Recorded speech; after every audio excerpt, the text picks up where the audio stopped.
Hello, all. Good afternoon, or morning, or evening, or night, or whatever it may be for you. I've put out the link for panelists. Who shows up? Who shows up? Manny's wife tried to said he would get him up so he'd be here. As it says in the title, I'm doing my Cyberdroids. For those that were here for the draw along on Wednesday night, they did Transformers on Drawn and Quartered, and I showcased a little bit of, or a fair bit of, my own version of Transformers, which I call Cyberdroids. And I did say I was in the middle of revamping them. So I've got some of them in these books that I was in the middle of revamping.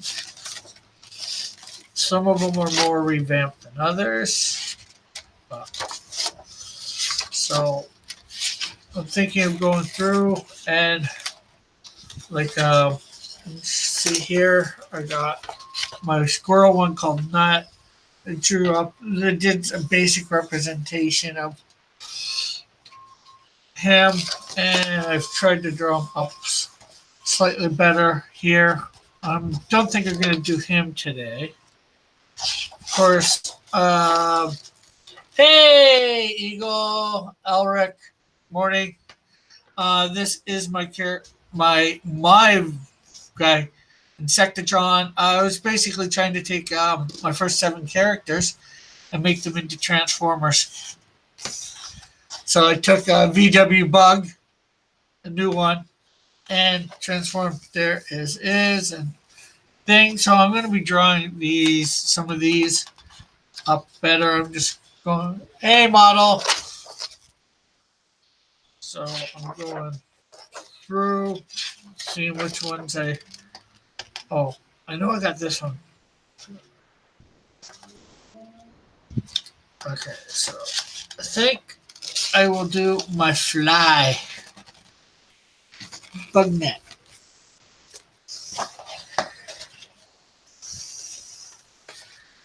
So there I have drew a fly, and I basically figured out how I would like to transform it.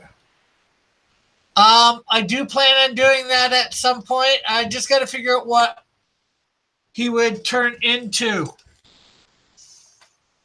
I've tried to figure out all my first 7 characters, but I haven't figured. The only one I've been able to figure out is Insecto. VW Bug. It seemed fitting.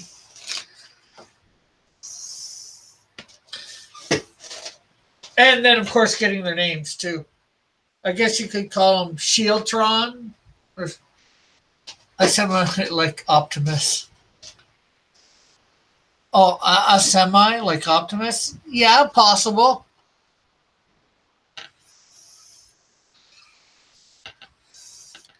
But right now, I'm going to focus on the ones that I do have. Canadian Prime. Canadus Prime? I do like the Canadian Prime. Shield Prime? Prime Shield? The Canadian Shield is so big, he could transform into a tank. Yeah.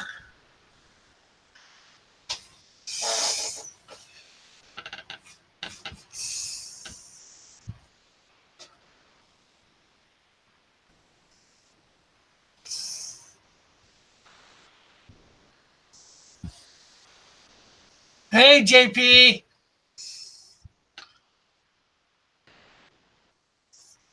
But I think I'd want something that'd be able to fly too, Elric. I don't know. Like I said, it's hard to figure out what I'd want to get him to transform into. But maybe, well, he could just fly in robot mode. He doesn't need to fly in alternate mode.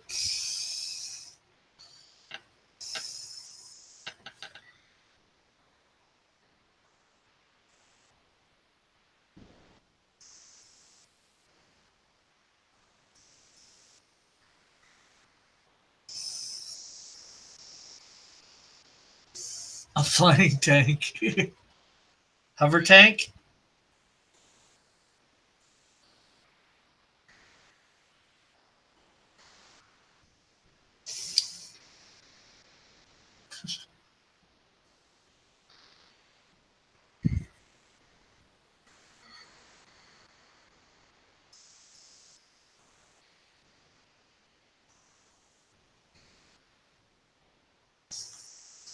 Cannabis.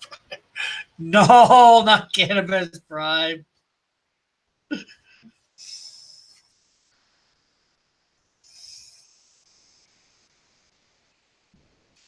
He can convert into Tim Hortons and blend in.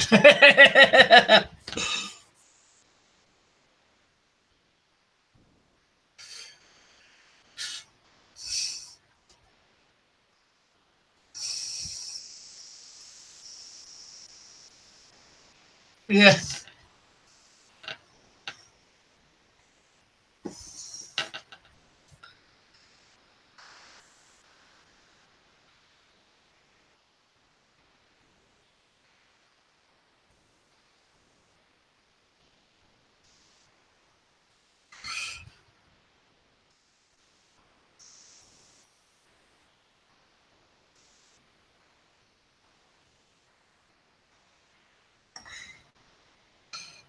Staff that transfer.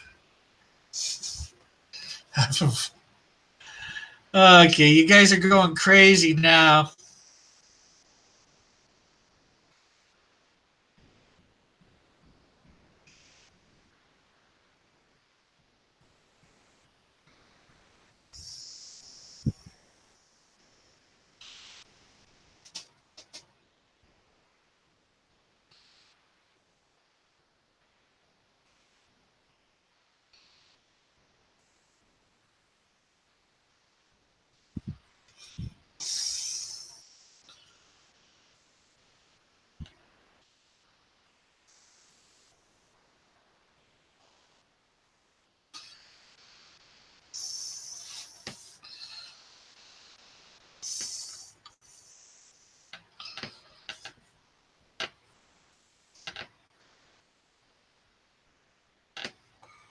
Shield Primus.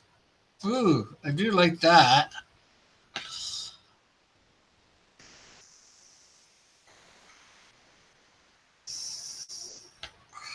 Can someone explain why? Because it's the newest fad.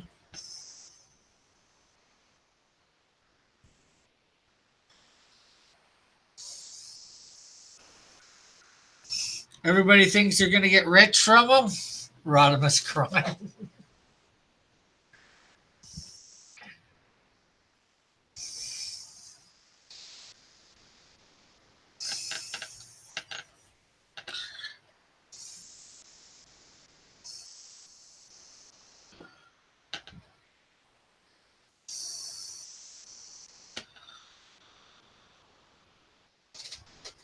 I do need to get this fly better, so.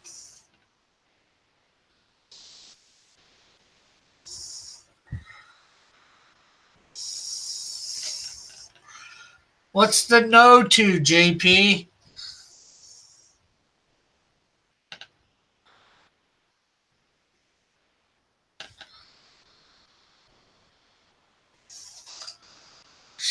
Rick should open a cape shop.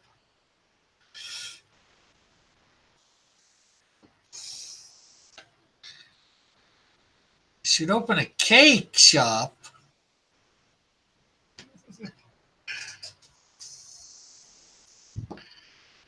Extreme cape.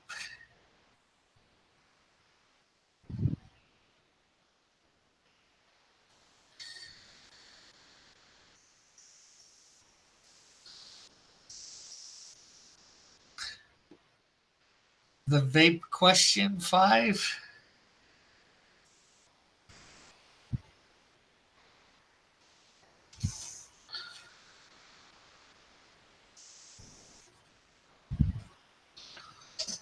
Vape and cowl.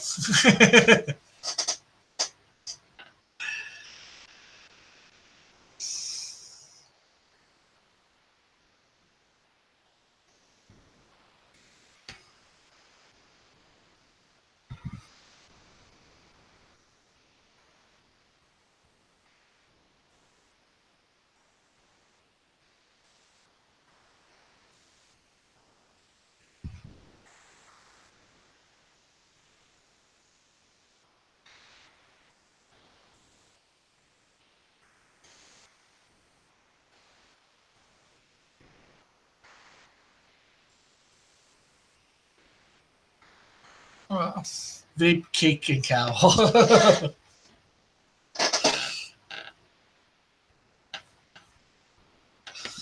Okay, so now I need to. I do have a face drawn out somewhere for this.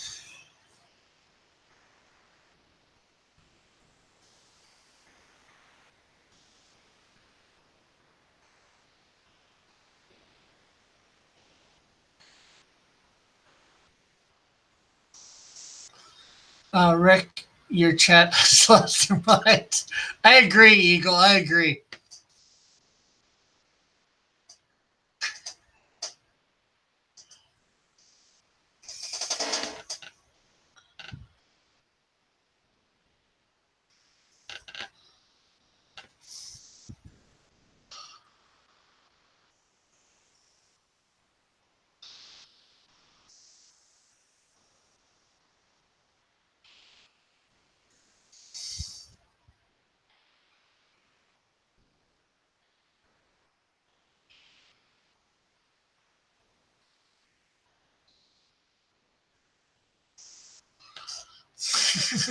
There's a 43 bald eagle.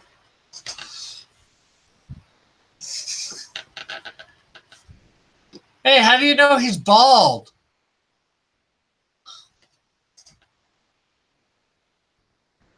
It's just a 43-year-old eagle. Could be any type of eagle.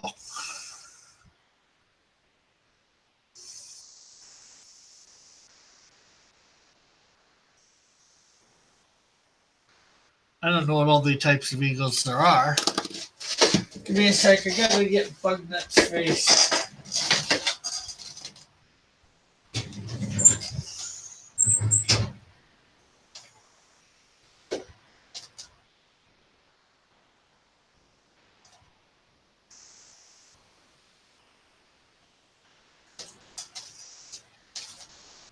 Sure yes.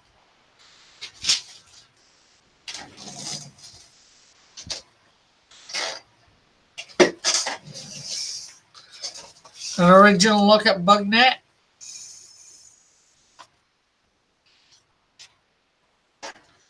Sort of like it better, but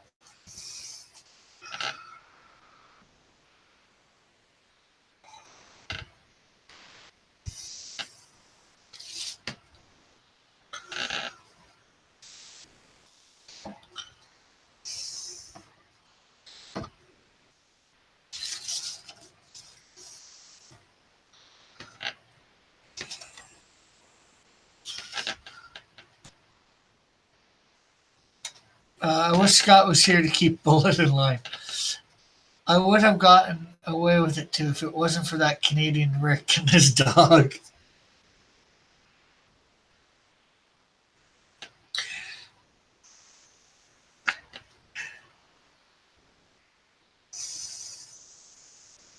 Sorry, but I don't have a dog anymore.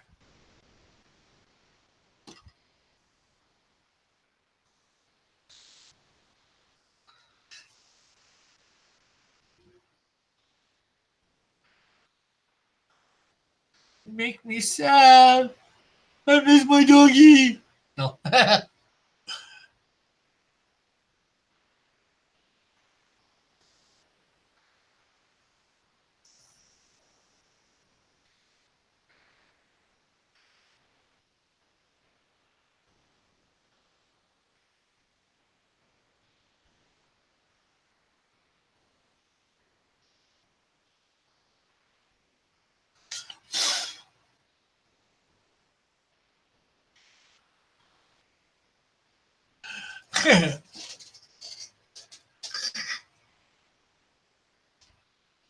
Well, all my dog. Well, actually, one was stolen, two died.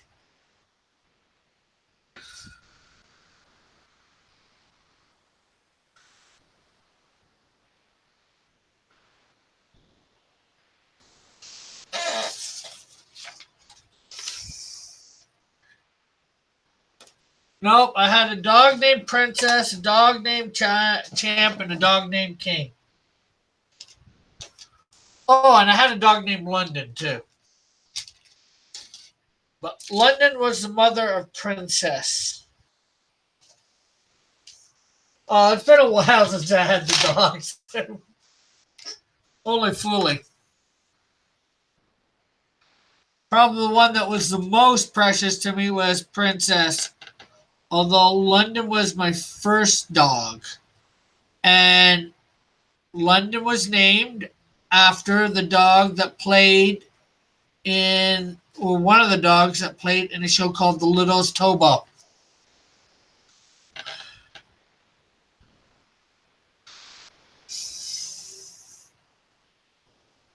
And that dog, my dog named Princess, was a very smart dog.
Yeah, well, unfortunately, they thought we were mistreating it just because we left it outside a lot.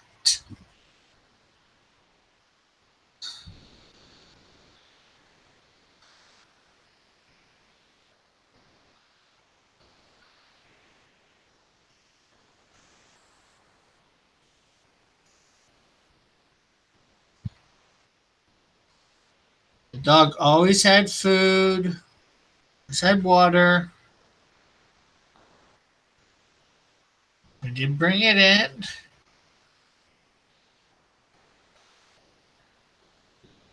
but we were also out a lot.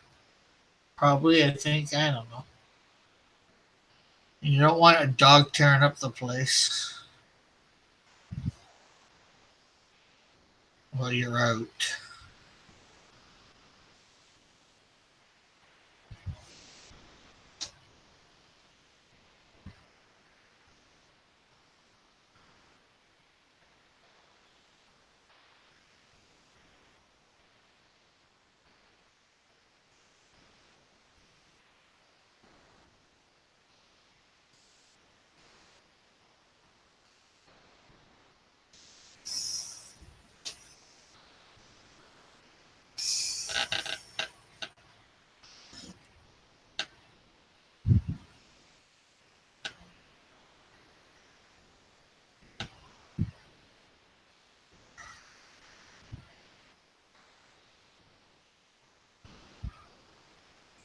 Hello, Raven.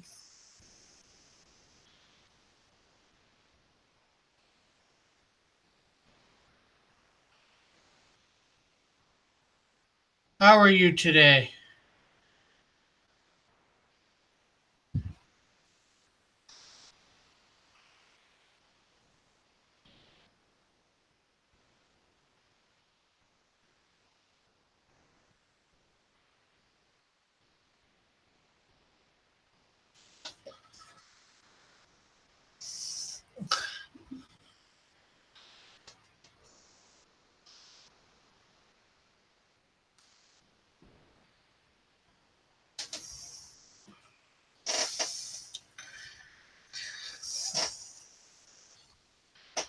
I was telling you about my crimes. I thought I was telling you about other people's crimes.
To- Tomato or potato? Did you? No, never did.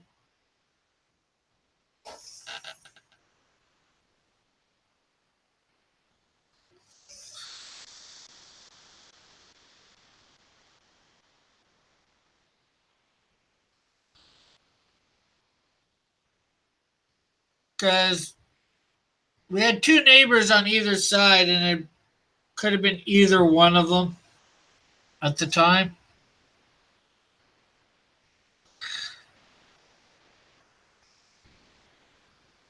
Nope.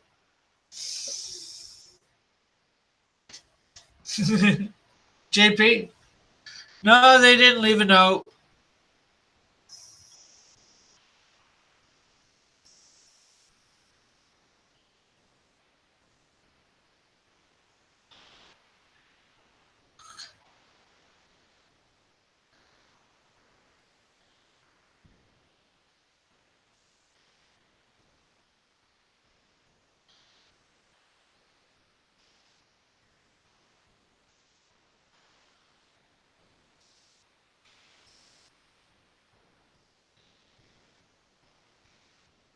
They did it in the middle of the night, so by the time we woke up the next day and realized,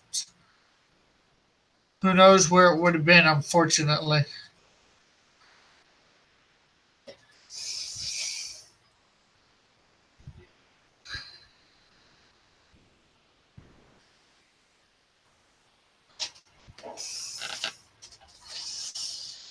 So there is BugNet.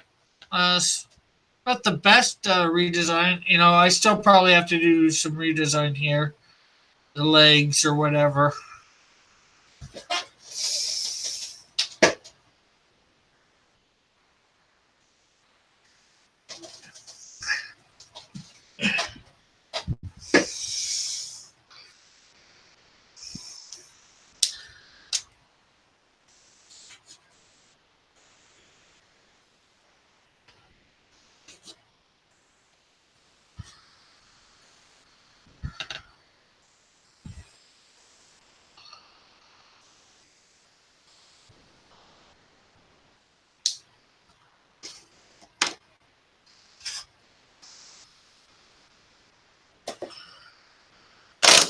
Don't worry, that's not the only one I'm doing today.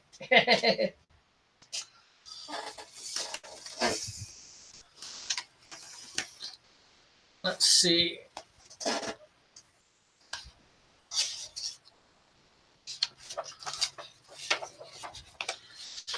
Um,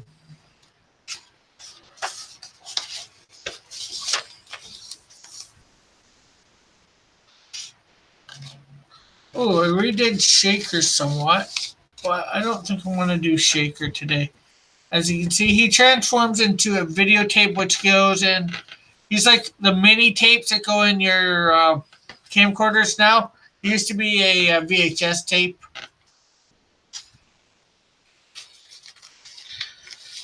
Video was going to be a VCR.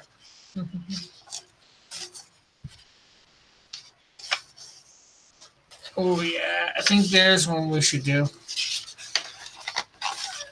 Tankus. The redesign for Tankus.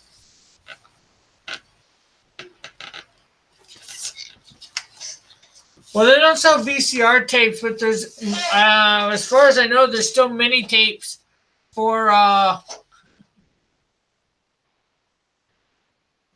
your camcorders.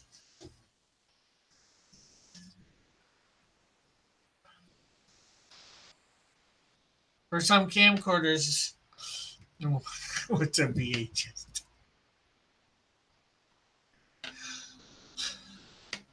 I'm not sure whether you're joking or not, Santa Raven.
I guess it looks like Manny isn't coming on today.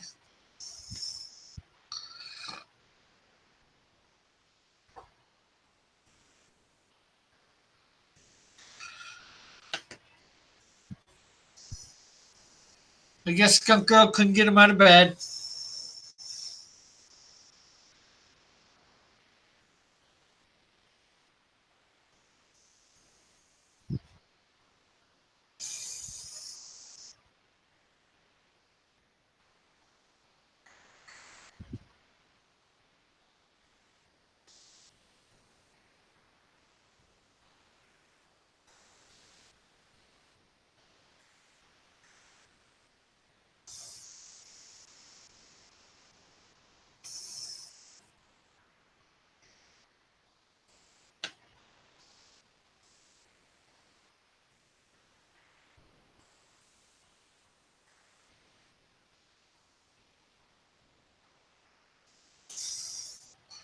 So, are you joking about not knowing what a VHS tape?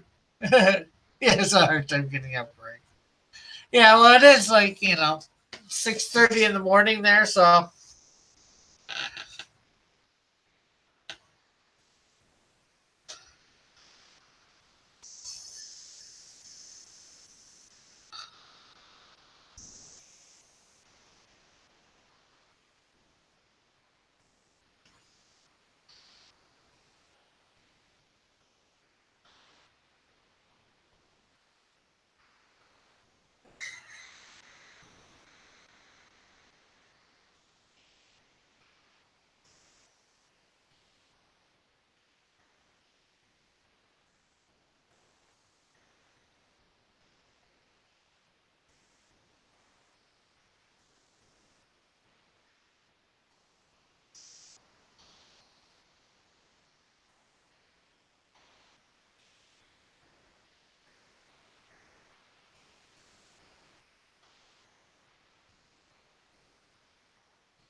although I still got a bit of time here to.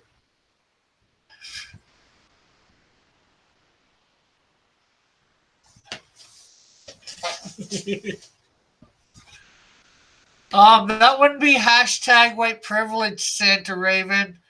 That'd be hashtag first world country privilege.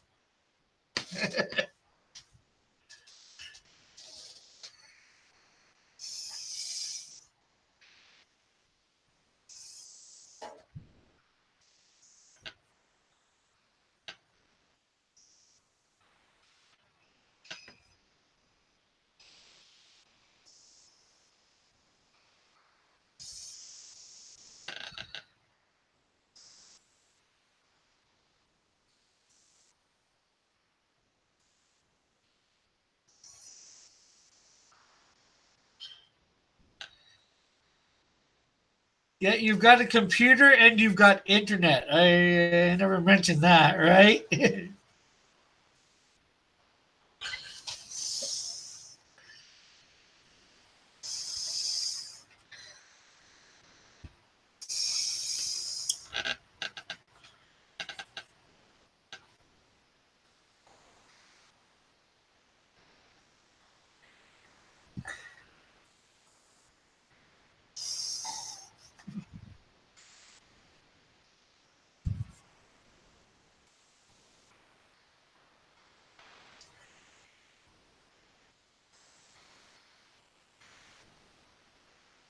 What's internet?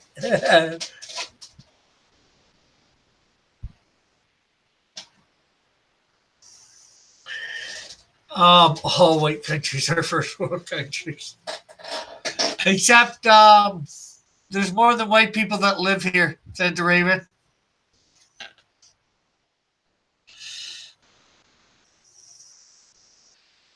And they had VCRs and stuff like that.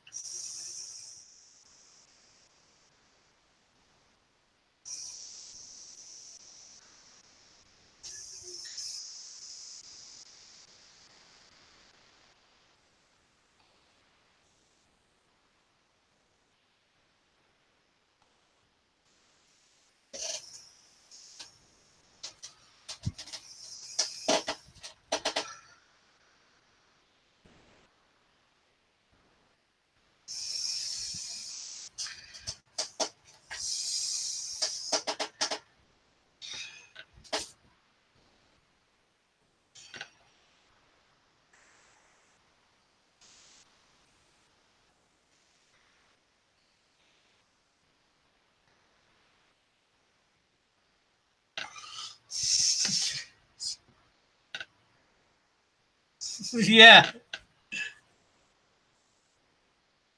Santa Raven. What about Japan? That's a first world country.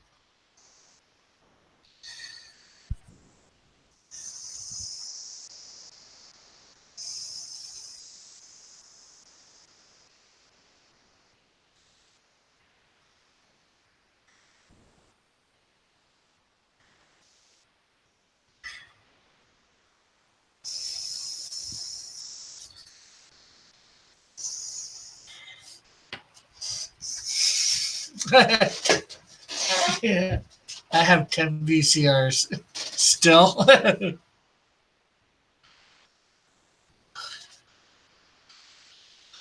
I had some still up until I moved like 2 years ago.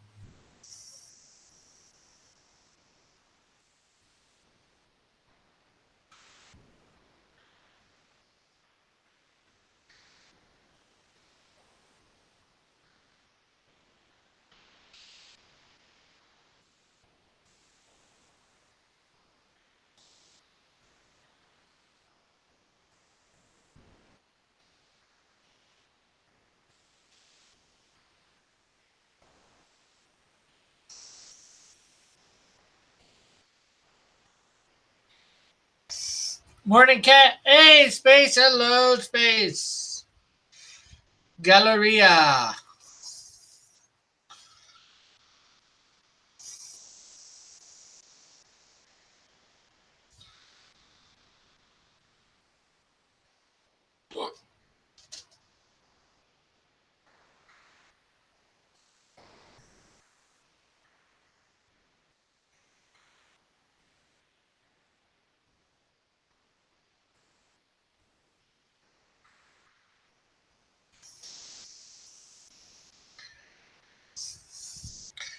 Okay, if she's the number one fan artist, I want her to see her draw this version of Tankus.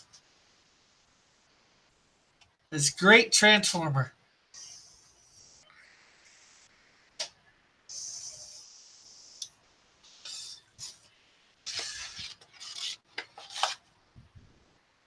It is a Maserati. I'm not sure. It's a sports car. Something MC12.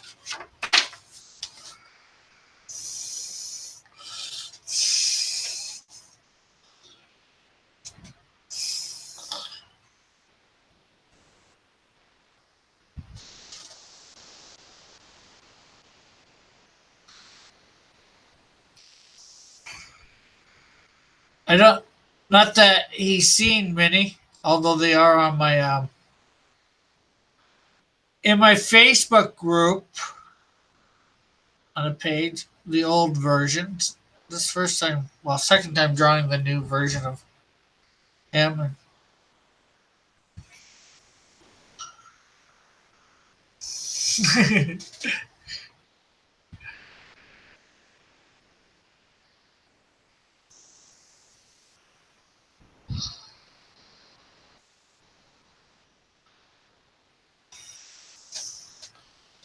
Yeah, isn't Cat the our number one pastry artist?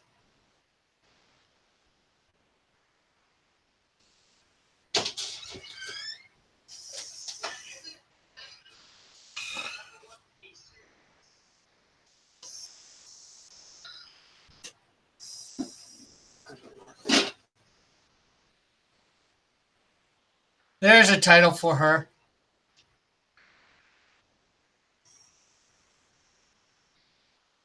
Cat, number one pastry artist. Let's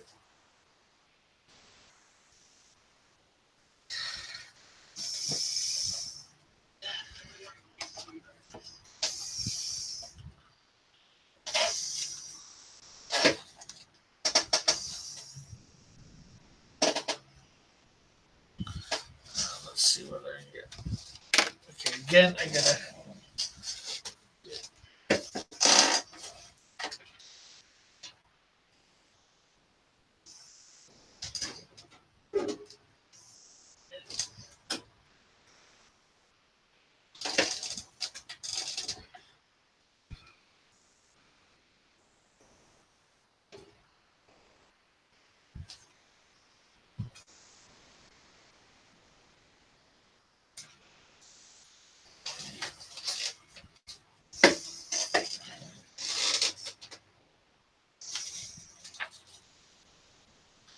We'll try not to. I mean, we try to. Well, what about closing my door?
Yeah. So I'm not sure how much you guys can see of that. Tankus. Although I made him a bit stubby, he should be a bit taller though.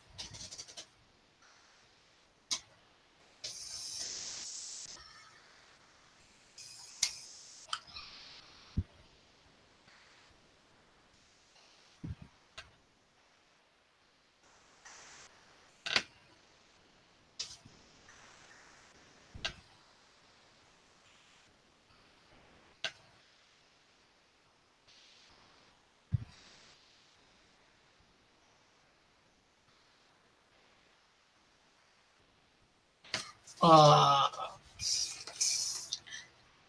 can't see anything, which is fine now.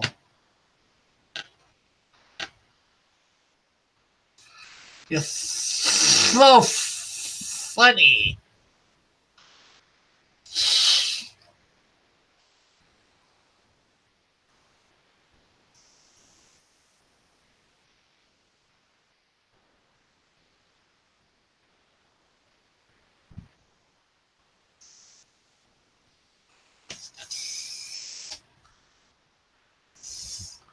Does Tankus like dubstep? I have no idea what that is.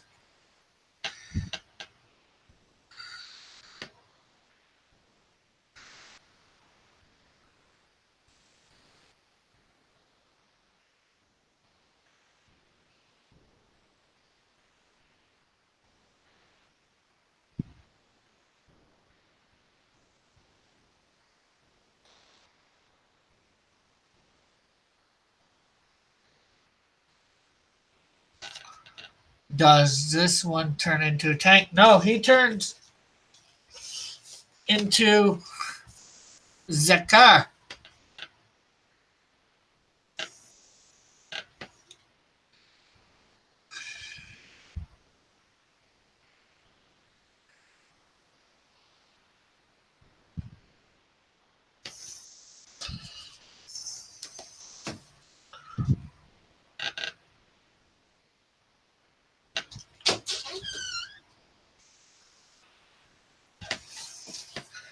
On the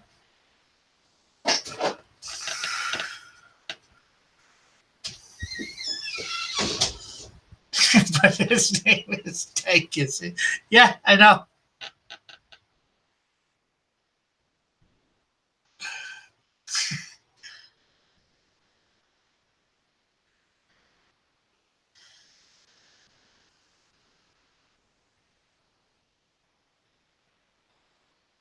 I just wanted to mess with everybody's head.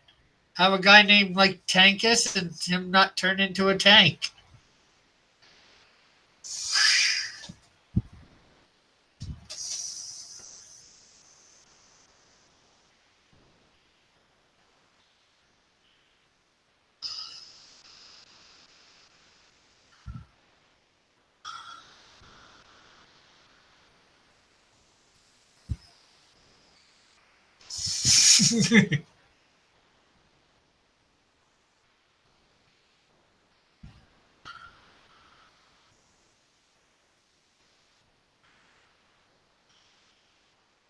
I wanted to do the unexpected, not the expected.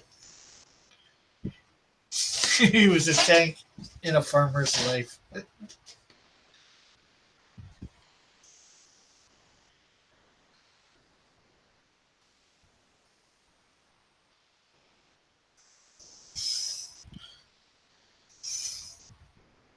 Let's see. What do I got on Tankus?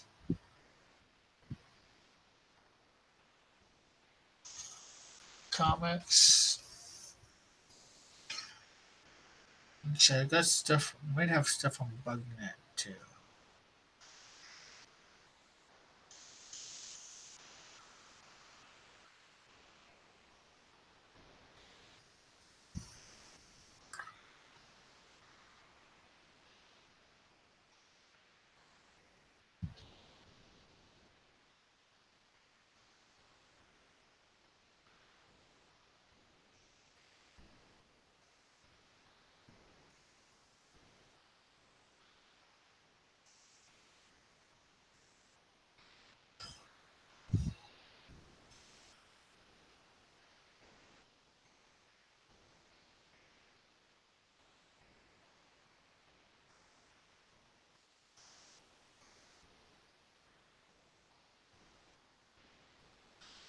Hello, Inkwell. How are you today?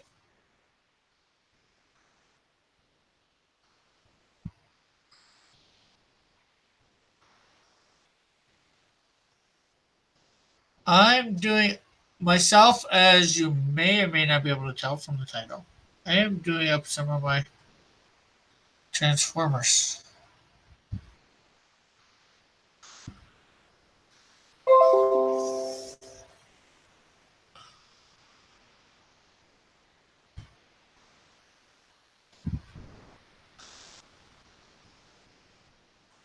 which are called Cyberdroids.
Uh, are you using some Copics? Yes, I am. Multi-liner refillable, uh, 0.7.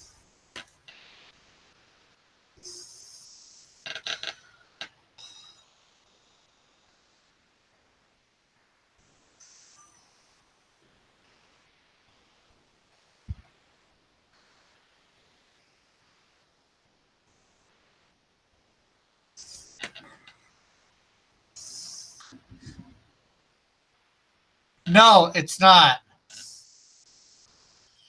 And for my Cyberdroids, there's no space between the R and the D. So wouldn't be copyright to have the name droid in it? No, droid is. You can find the word droid in the dictionary.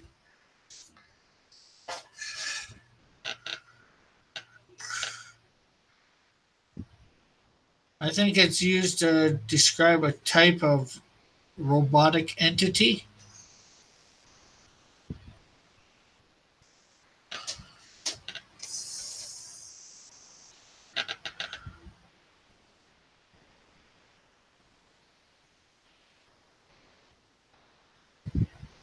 I know Tank uses the name too, um, quite differently than me, the name Cyberdroid, anyways.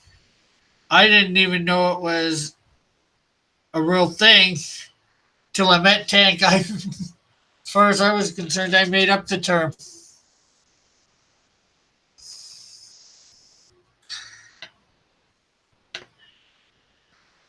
Because I was trying to create my own version of the Transformers.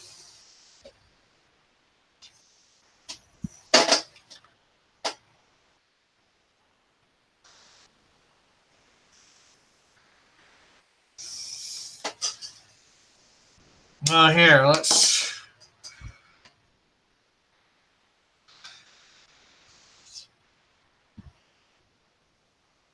go over to. Plus, I'm putting the word cyber before it, so cyber droid is different than just droid as well.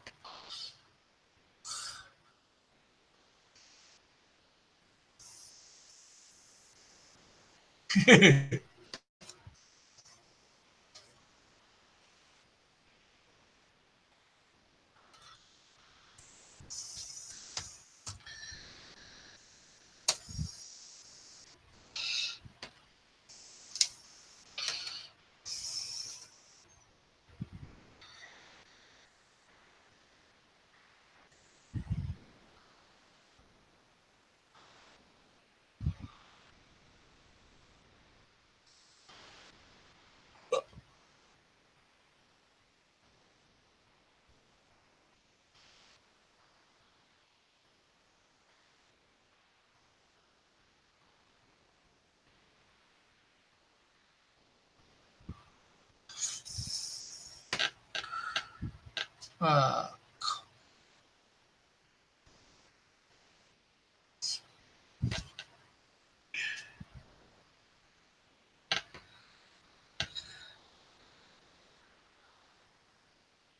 Now, obviously, I found out I didn't invent the word, but I invented it for what I mean.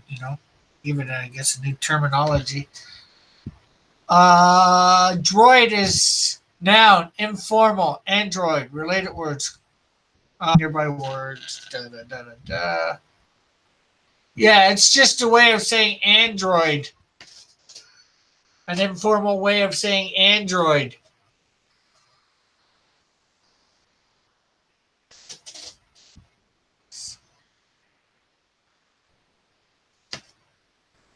According to dictionary.com.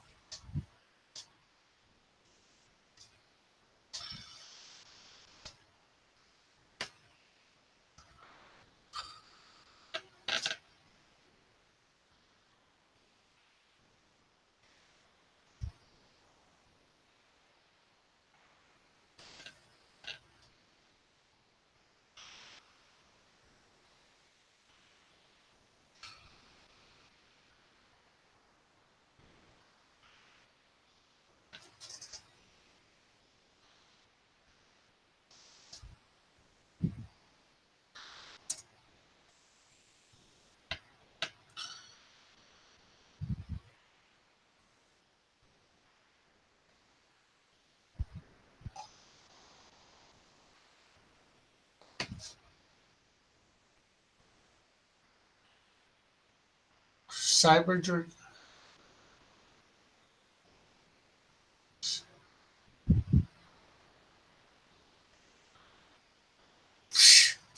Okay, Transformers even has the Transformers wiki.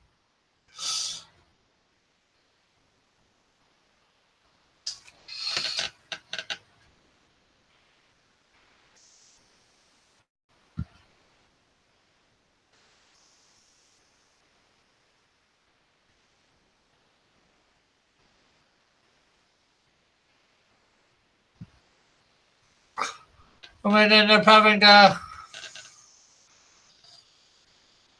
according to TF Transformers Wiki, basically tfwiki.net. The word Cyberdroid for them, a Cybertronian who's not has not mastered the art of transformation and is yet unable to reconfigure their body into an alternate mode. All known Cyberdroids are diminutive stature compared to normal Cybertronians. I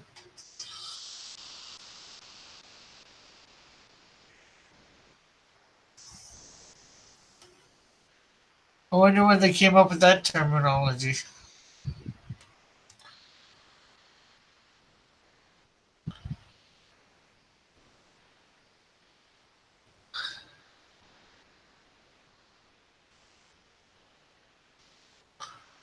But it seems several people use it for different things. I'm not sure whether I'll have to rename my um, version of the Transformers or not. I hope not, but it's no biggie if I have to.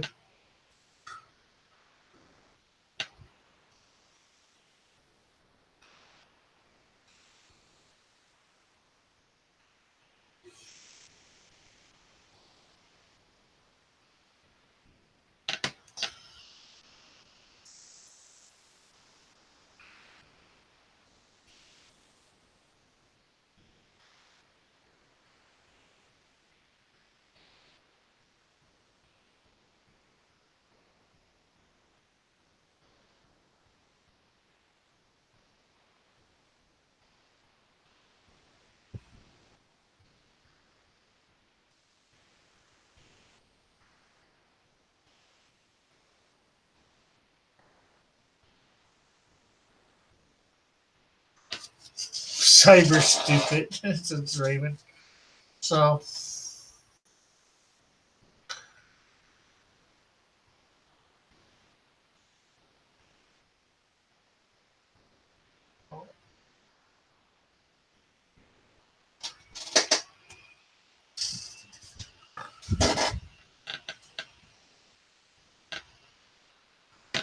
cyberbots. Yeah, could do that.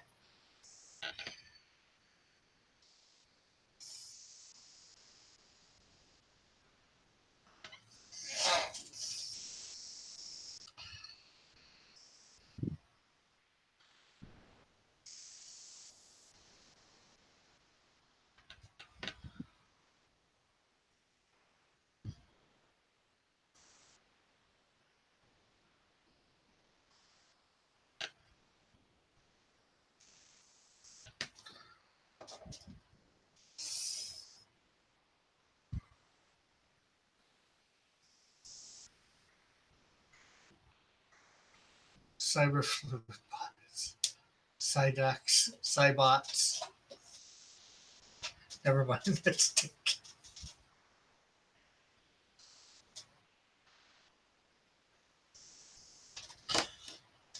so there's Tankus.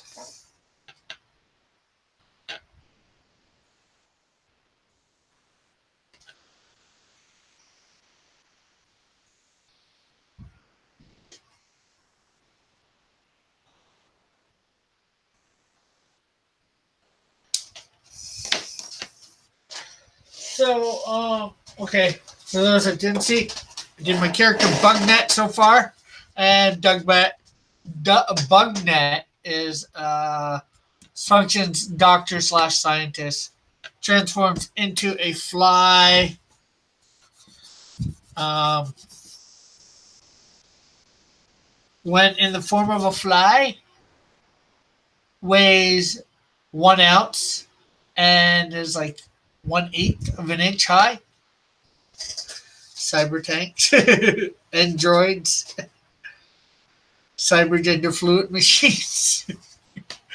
Robot weight is 310 pounds. Robot height is 6 feet. And that's about all I have. Well, I do have a history, but I'm not going to go into that.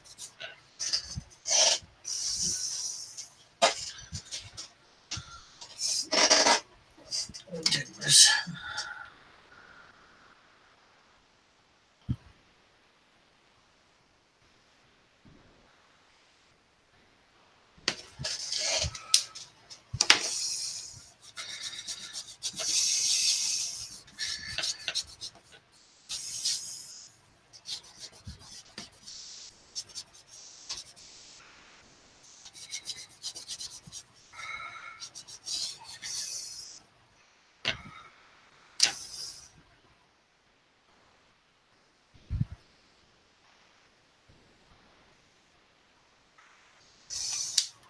Yeah, it can shrink.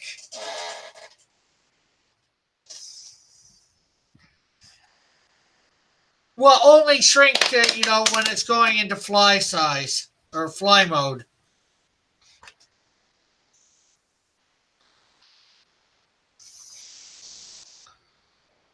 Sort of like when Soundwave transformed from, the robot into the tape recorder.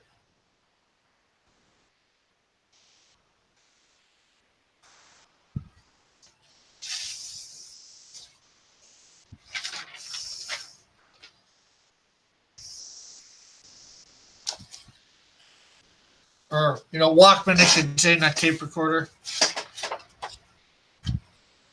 Okay, any more? Yeah, that.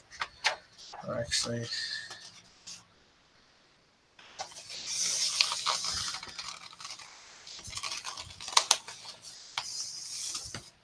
What's so funny, Alric?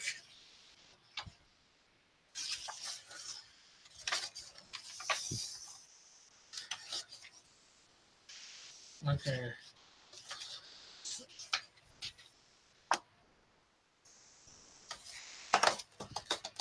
Science fiction. Science fiction does the impossible. Yeah. Wouldn't that mean the density of the bot would compress whatever it lands on or be crushed? No, because somehow its weight's altered as well.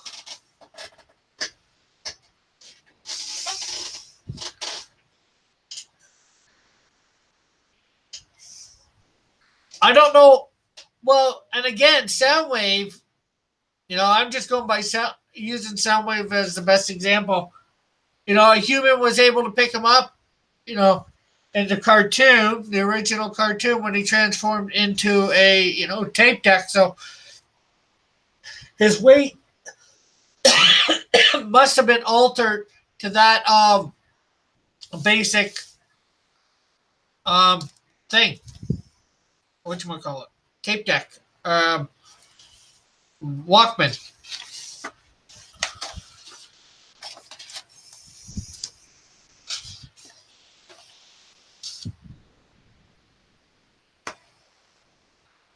I forgot you were still here. I'm not sure whether that's good or bad.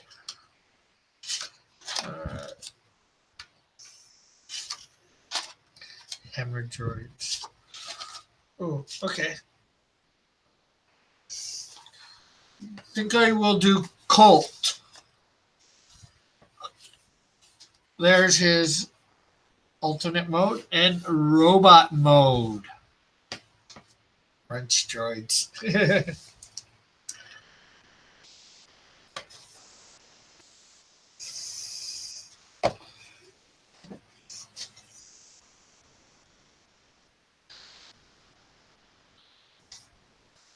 Eaglemots.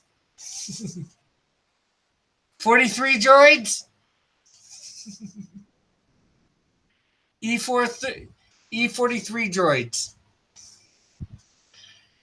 Can you do the Lone Ranger? Yeah, I can draw them, but right now I'm doing my various Cyberdroids.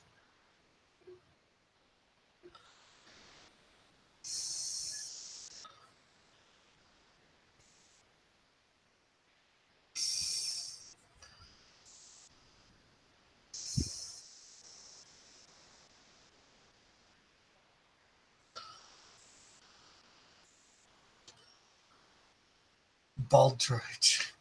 Rentoids.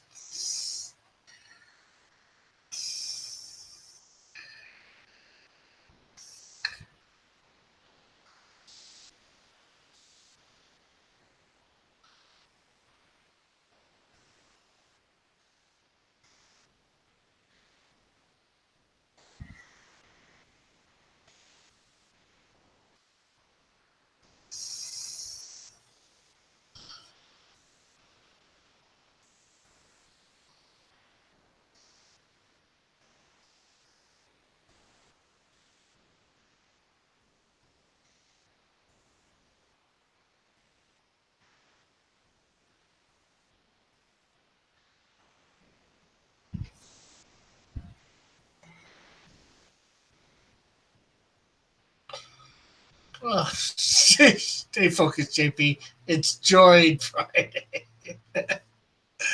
But that got bit by werewolves. Sounds cool. Malin would like it. They might only produce wolf oil. I don't know about you people.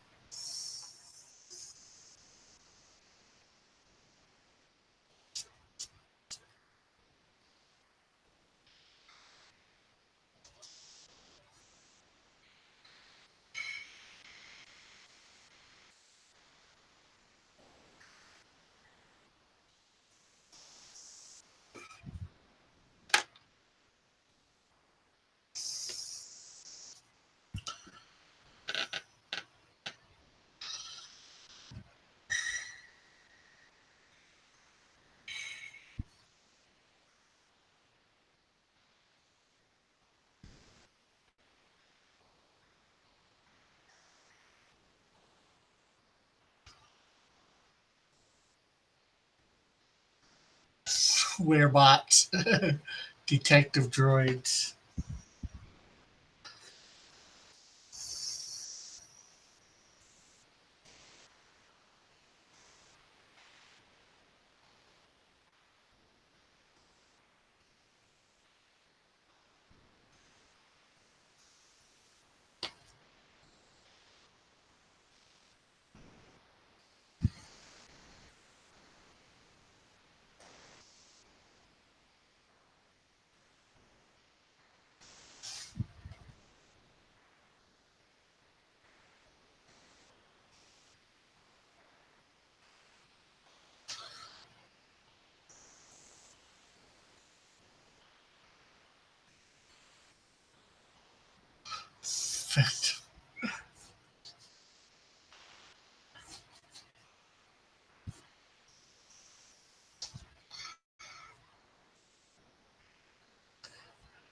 Well, you guys certainly are wearing out the whole bot thing. This is demo for the new Samurai Showdown. It's pretty great.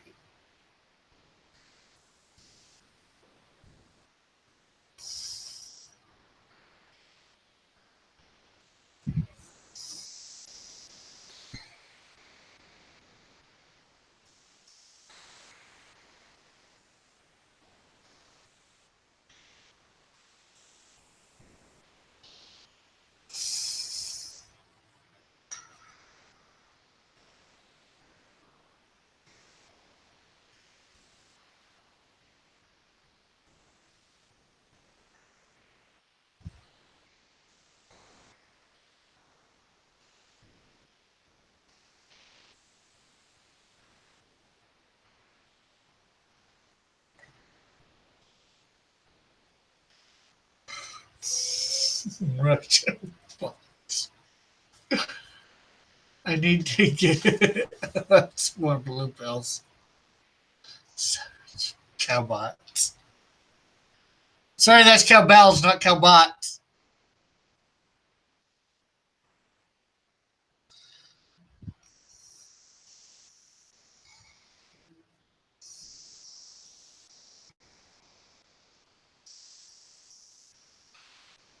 Drumbots.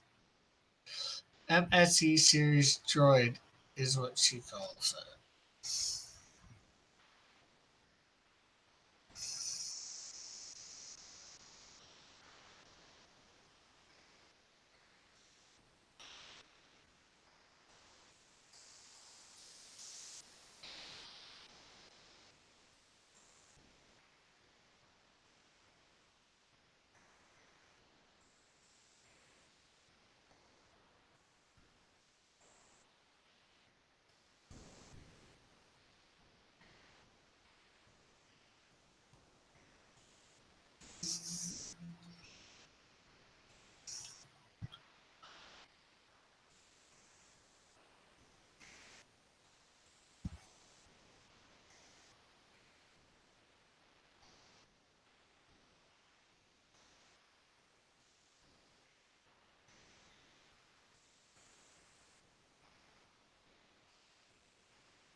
Okay, I'm trying to figure out what I did with. You're too slow. Let's see. Trying to figure out what I did with how I made these feet here, what they're supposed to be.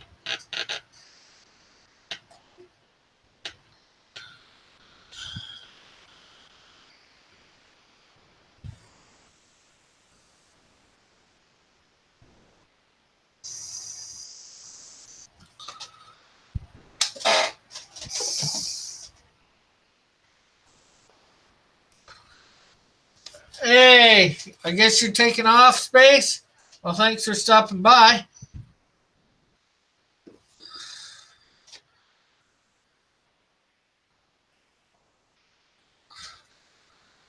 Nobody is ever thinking what I'm thinking. Is that a good thing or a bad thing?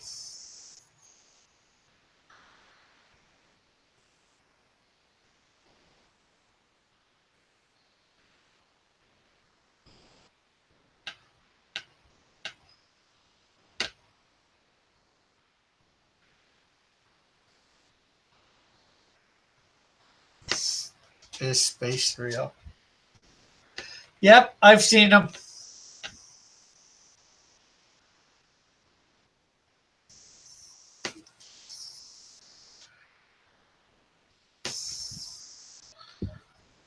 I've seen them on camera.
Rick, you have to talk more. I'm mostly listening at work, so help me out here.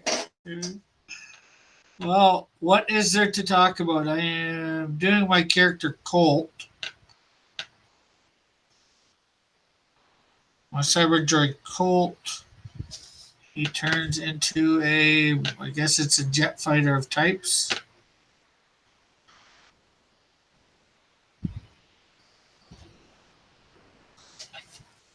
You need someone reading the chat. Raven said, Russian bot told me space is real, but the moon landing is fake. In fact, Russia was the first to land on the moon and Mars and 51 other planets in its own. Yeah, Manny was sort of supposed to be here today. He had the day off, so took the day off to work on Skunk Girl.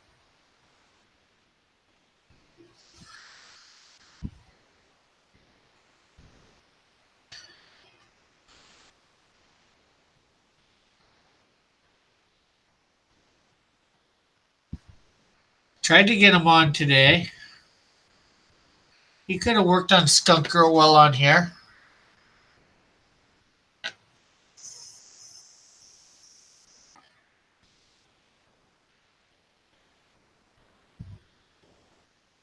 I wouldn't have forced him to draw one of my Transformers or one of my Cyberdroids, or whatever you want to call them. Rick needs a Russian bot to read the.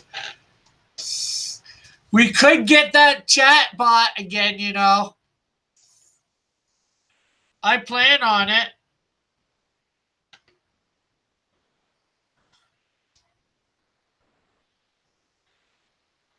Next Friday, I will be doing a drawing of Skunk Girl. I know.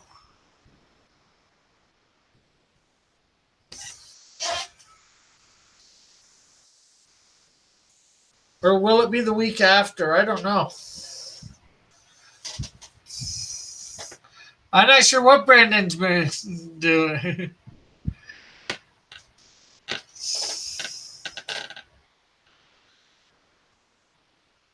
Making his own videos, doing his own thing.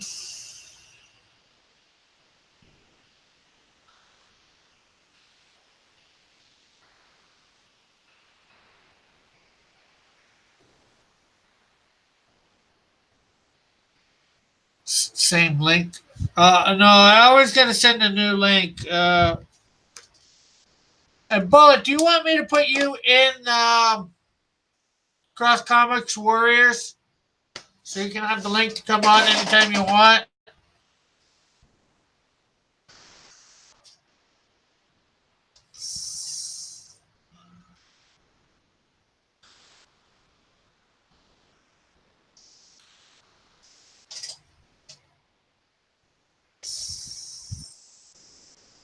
Oh, we do have a message here from somebody.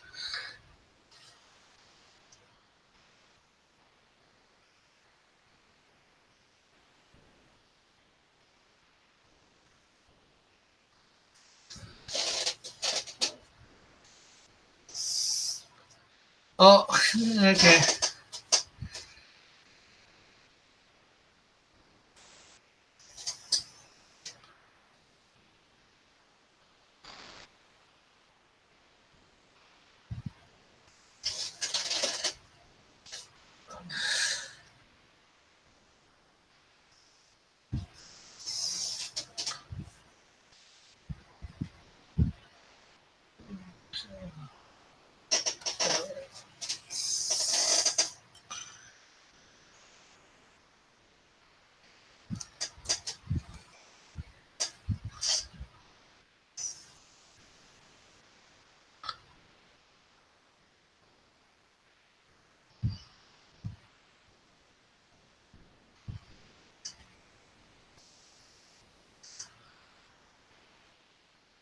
Okay, there you go for that. Okay, well, I just gave you one for right now, and I'll put you in the other group.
I'll check out notifications later. Hey, I am here coloring. Yeah, the variant cover that will not be shown until July 2nd. Jeez, and I thought your wife had got it so you were going to come on today.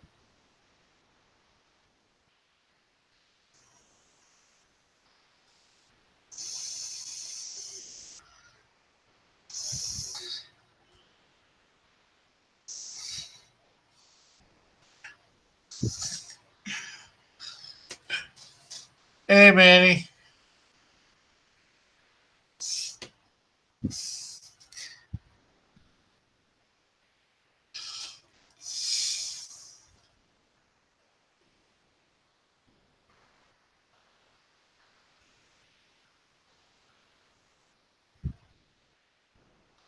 Okay, you should have a link to come on now, Bullet. Just sent directly to you, and you're now also in the Cross Comic Warriors.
So there's another sort of updated version.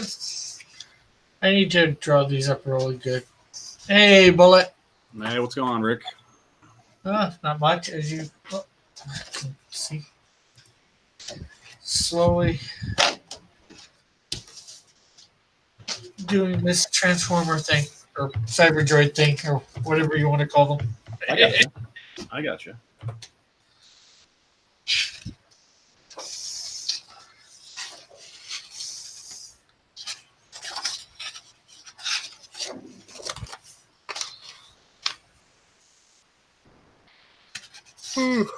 I am still waking up, man.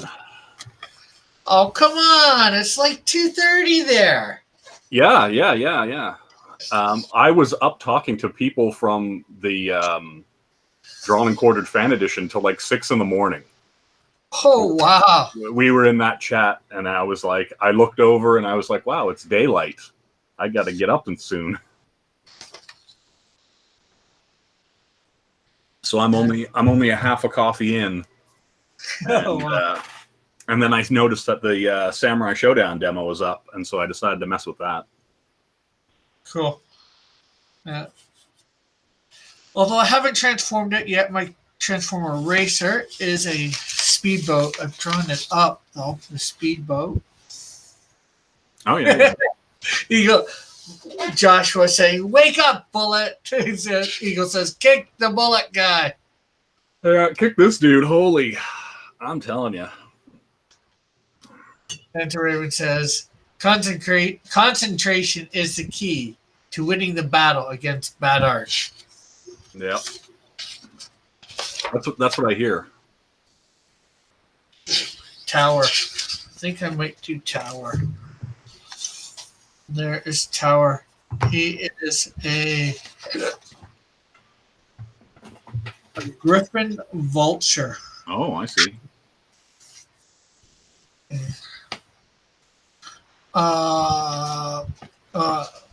Elric says hi, hello.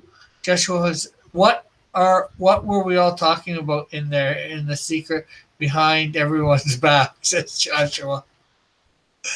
Oh no, we weren't talking about anything that has to do with like. Oh, actually, chat things did come up a few times, but not like anything bad. But no, we mostly talked like comics, like straight up like people making comics, you know, what people are making. Like I got to see work that people weren't showing other people. That stuff's super fun. like just to see what people are actually working on, and like, yeah, it's really cool just to see, you know, some of the stuff that people are trying to get done. Really big fan of that. Ulrich says red one looks interesting. I guess the book was on your desk when you came up. Oh yeah. My camera was face down on my desk. Because I have it on a little stand, and I was testing it out for doing like, you know, like perhaps maybe doing like book reviews and stuff like that, or doing like panel breakdowns and stuff like that. So I was messing with that idea. Where the hell's my tablet pen? Eagle said red one is bullet. Red one, is this bullet some type of communist? Yeah, absolutely. And Eagle said secret work, sad face, or crying. Yeah, there are people working on some really cool things, and it's actually really interesting to see what people have going on in the background that they're not talking about. And like, because the second you say, oh, I'm working on a project, and you know, this is what it is, and then people start just showing you stuff. They're just like, oh, I'm doing this, I'm doing this, I'm doing this. And they're just like, just dropping stuff on you. And you're just like, oh, that's really cool. And you get talking about like other comics or other influences and stuff. And so it just leads to all the stuff. And so, yeah, we were talking about stuff way later than I expected to be in that chat. That's for sure. Raven says artist secret society. Yeah. Yeah, like the Masons or the Illuminati, for sure.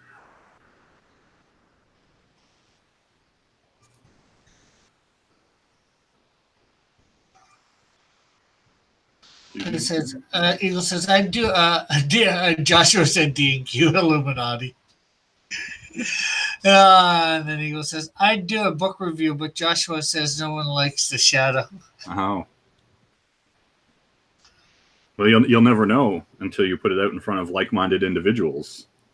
Hey, you could do a book review on The Shadow in a shadow. Yeah.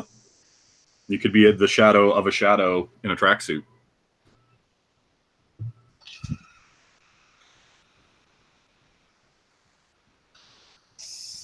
Or you could dress up like the Shadow.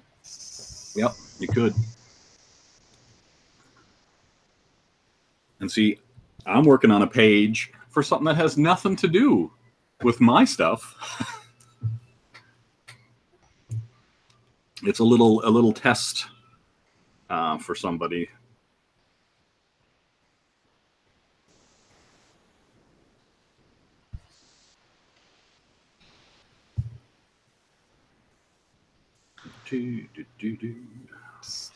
Oh, okay, GHP. Okay, there is too much talking. Now it's distracting. And you can't have it both ways, JP. If you want somebody to come on and talk, make it better. Then I'm not sure what to do. I could talk less. I could just, you know, turn it off completely. Eagle says, I could steal Midnight Cherry's TV Kindle idea. Yes, you could. And what's his idea? I have no idea. I haven't watched Midnight Cherry enough to know exactly what Eagle's talking about. Yeah, I hear you. I think the only time I ever watched him was when he almost burnt his house down. And then he had to quickly shut off his stream. And then I went back and he didn't do anything interesting again, so I never watched him again. I was just like, I don't care about your history stuff. If you're not setting something on fire or almost killing yourself, then I don't care. Oh, that's nice. Not. Oh. Let's see. JP can never be pleased, says Joshua. Eagle says Midnight Eagle TV. Yeah. If you watch Model Citizens, you would know. Know what, JP? Cherry used to review books under candlelight, says Eagle. Okay. And Joshua says that was an epic stream. How dare you, Bullet, says Model. Eh? Am I supposed to care about Cherry? Because I don't. Like, apparently, well, my stuff must be a little bit more interesting than Cherry's anyway. You can keep coming back, so. yeah.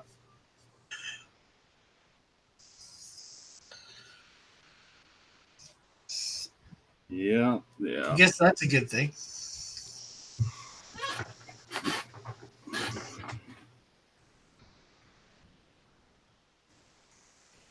Like I said, if he was doing something interesting, like maybe almost burning his house down, then sure, why not? Joshua says, but the history streams are cool. That the chat is entertaining most of the time, says Joshua. Gasps, says Joshua. Oh my. JP says, this has turned into a Cherry hate stream. No, I don't hate him. He just doesn't do anything that like interests me.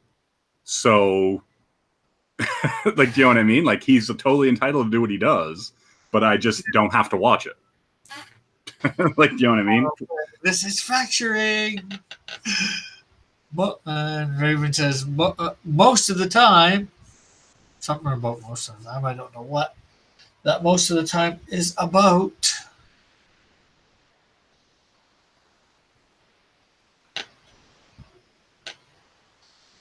That's not.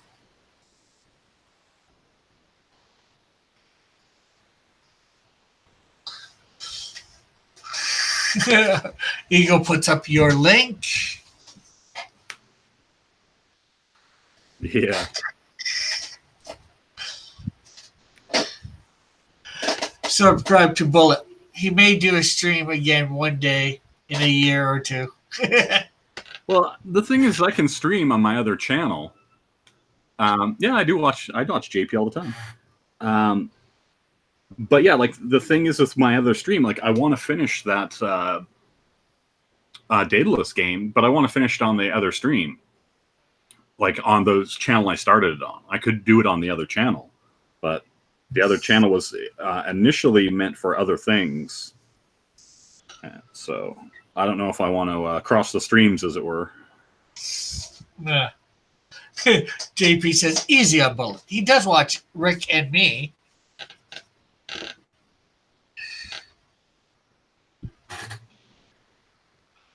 And he watches other people too. Do you watch Manny? Yeah. I watch the E. Ortiz and the Manny bullpen streams. Yeah, I watch a little bit of Pope Fire. I watch, a little bit of this, a little bit of that. Yeah.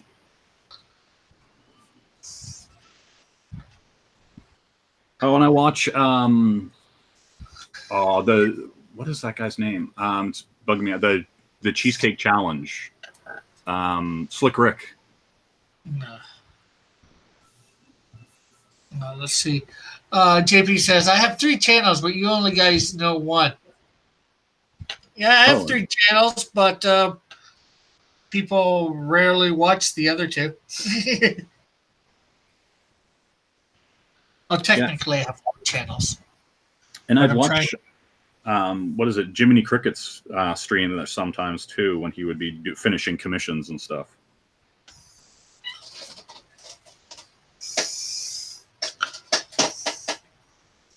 And I used to watch Dillard, but he's too busy doing whatever he does and not gaming the system. Yeah. He's not even drawing. He's not even being Dillard draws now. He's being Dillard don't draw. Well, he did well on the fan edition last night. Yeah.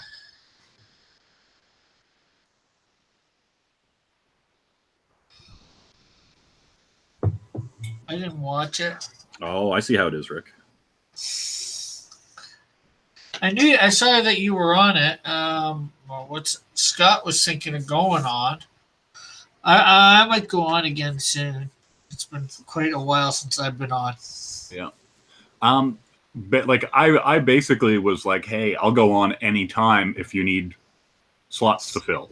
And Pixel's like, yeah, just go on. So I was like, all right, cool.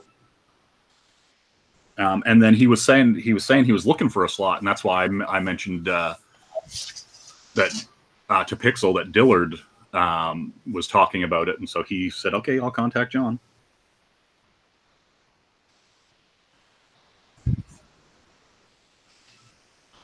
So yeah, no, it wasn't too hard to get him on. I wasn't sure if he was going to be able to or not.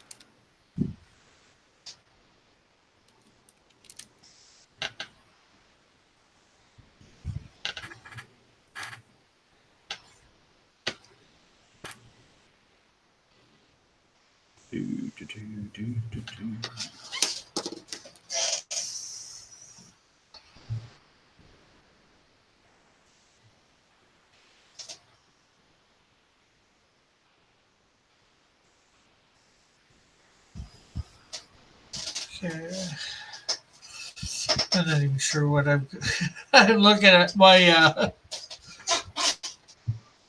what I did here, but I have no idea what I did for transforming them.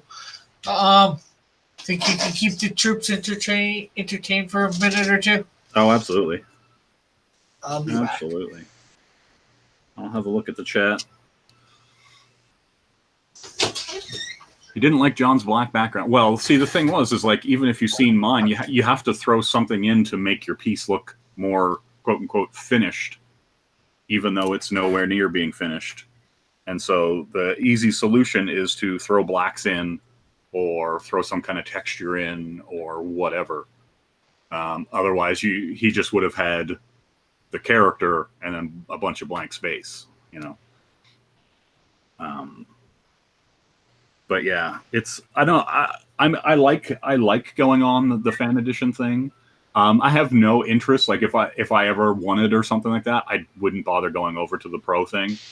I just like the idea of that skill and being forced to like crank something out and being stuck with the decisions you make. Like, you know, because you can't really kind of keep redoing things over and refining and iterating. You have to just go, this is the decision I made, and let's get as far as we can in the time that we have. And hopefully it looks good. You know, chances are it won't, but give it a shot. It's usually the way I think about it.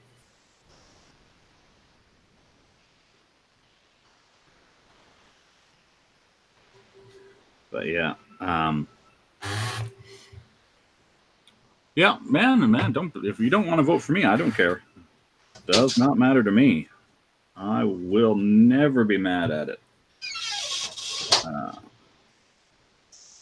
You know, I'm going for my journey is different than, you know, being overly concerned with voting and all that kind of stuff. I'm constantly just trying to learn, you know, learn new skills, learn to adapt, and see where it goes. Like, and it's really interesting talking to, like, I was talking to Erodimus Flash last night, and I was just like, you know, like, how did you get so fast?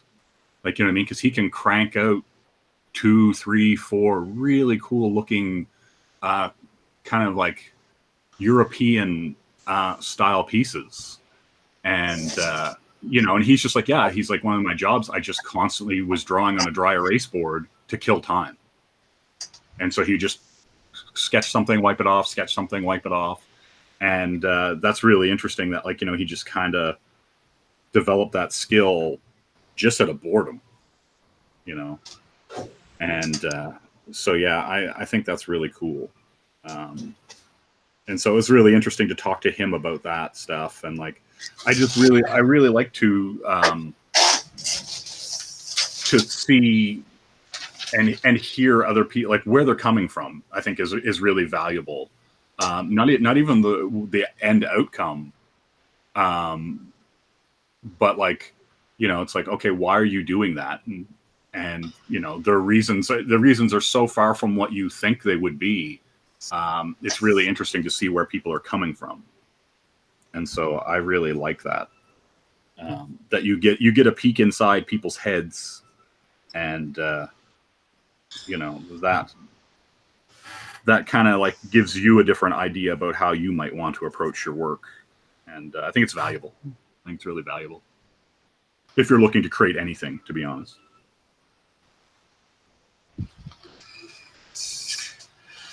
Joshua says, I think you're secretly burning up in rage at the bottom. Not kidding. No, you have no idea how what would the word be, nonplussed I am about all. I 100% realize, like, I mean, if you look at the voting and the way the voting went and stuff like that last night, there were better pieces than the piece that won.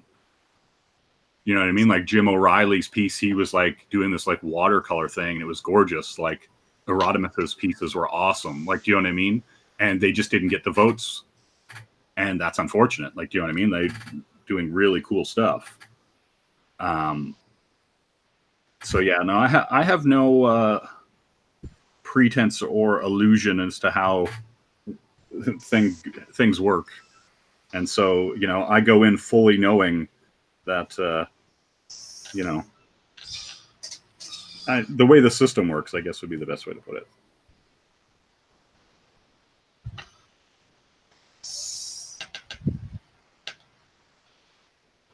But yeah, but my interest in that is honing that skill of just kind of getting that idea out really fast. And I like that. I don't know if it's a necessary skill or something that's going to be beneficial to me, but, you know, I like the idea of being forced to live with your choices and make something happen. I think that's really cool.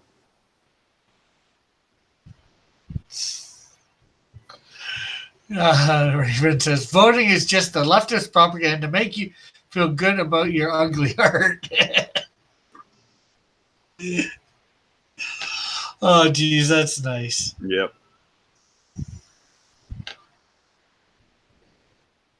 Exactly. Let's see. Well, I don't have a lot done on this character, the tower, but I tried to come up with mottos for all my Transformer characters. I noticed they did that for the Transformers in their bio. So. Oh yeah, yeah. Does any one of them have a get woke, go broke? No.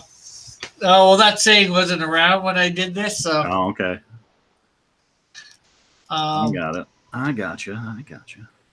But towers is, the bigger you are, the easier to crush one's enemies. Oh. So it's not the bigger they are, the harder they fall. Yeah.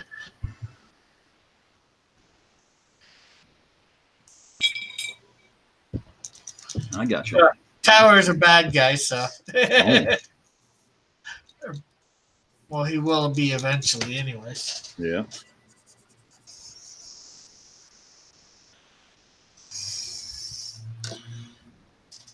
Let's see.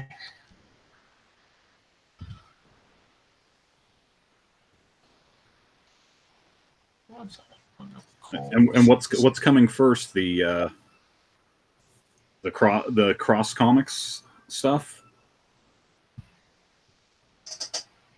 or what? These guys? Yeah.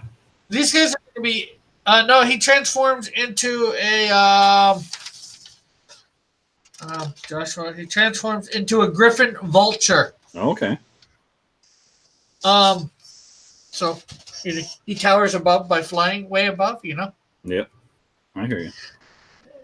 But no, these guys are going to end. My one character, the Wiz, is going to end up creating his Transformers, his version of Transformers, calls them Cyberdriods, to help him, you know, defend the city, you know?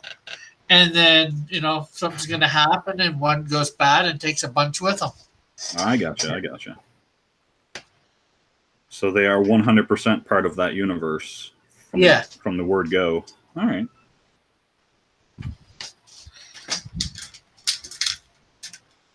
And eventually, it's going to be it'll create a nice little event where, they end up having to send them off into space to their own planet because they're doing so much damage on Earth, Yeah.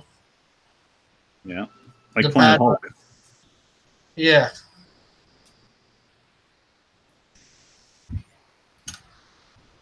Heck, I'm going to be introducing them in like the first year, Cyberdroids. Yeah. I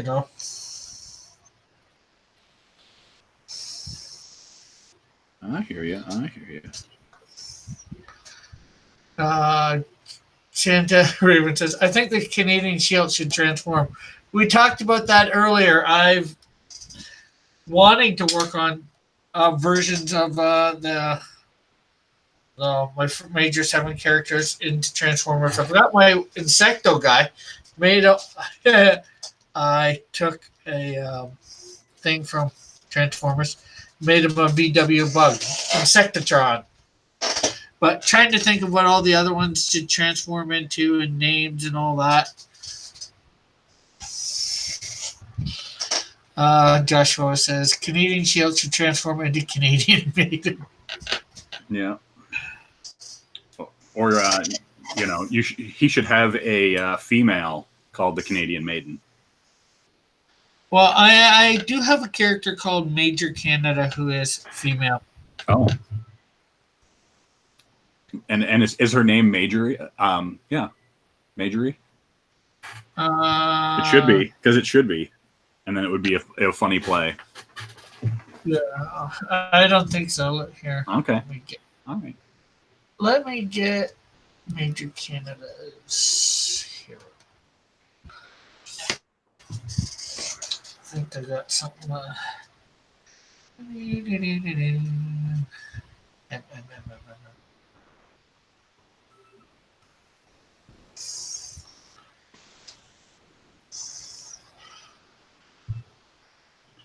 Do. No, Major Canada, not Major Canadian, Joshua. And again, I don't know when she's going to appear, 2 or 3 years in. Actually, I was thinking of giving her a team,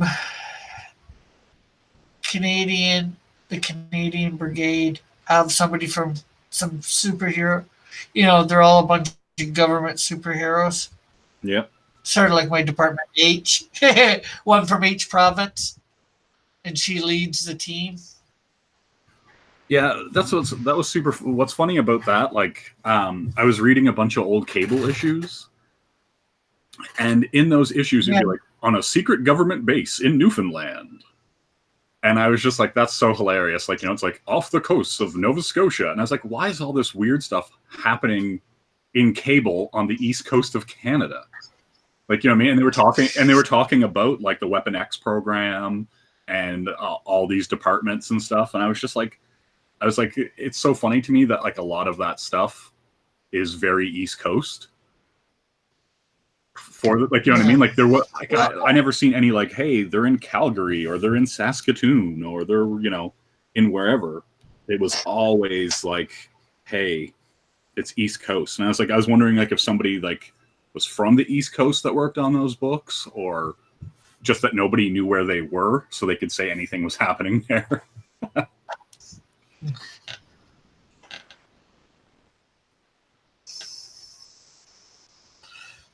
Well,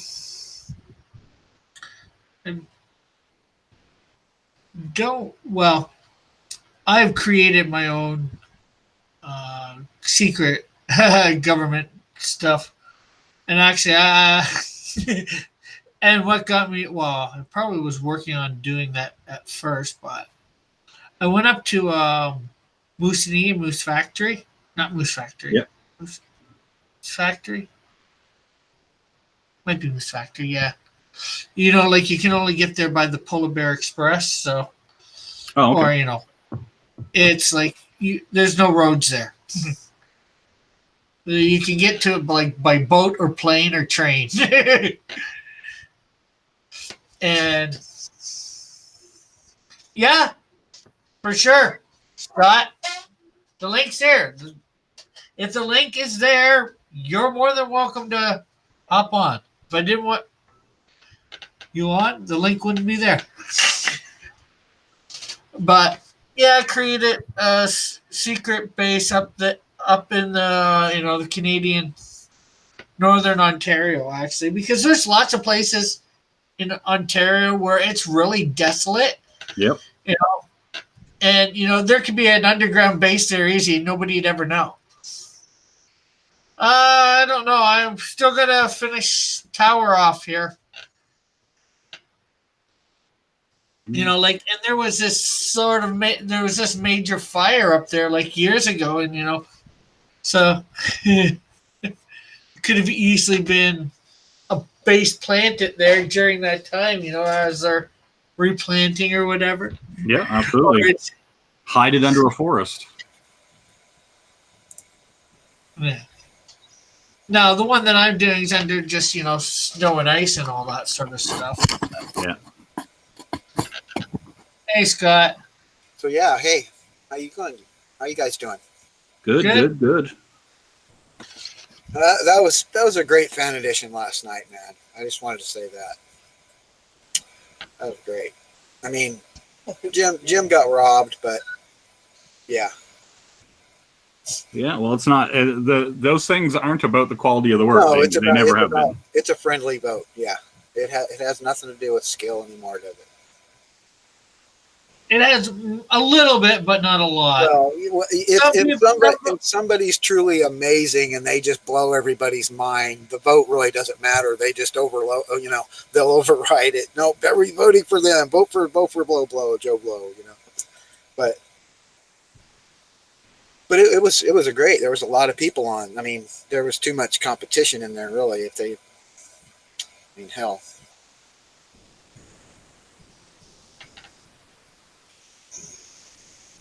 Bullet can't draw a crotch. You suck, Bullet. Oh, I can totally draw a crotch. I don't know what you're talking about. I'm totally kidding. I love you, man. I kid you because I love. No, it was a great piece, Bullet. It was. It's fantastic. Like I said, though, it's just there's so much good competition there. Man. Oh yeah, everybody's amazing. Like Rodimus. Rodimus is awesome. There was just there was too much to.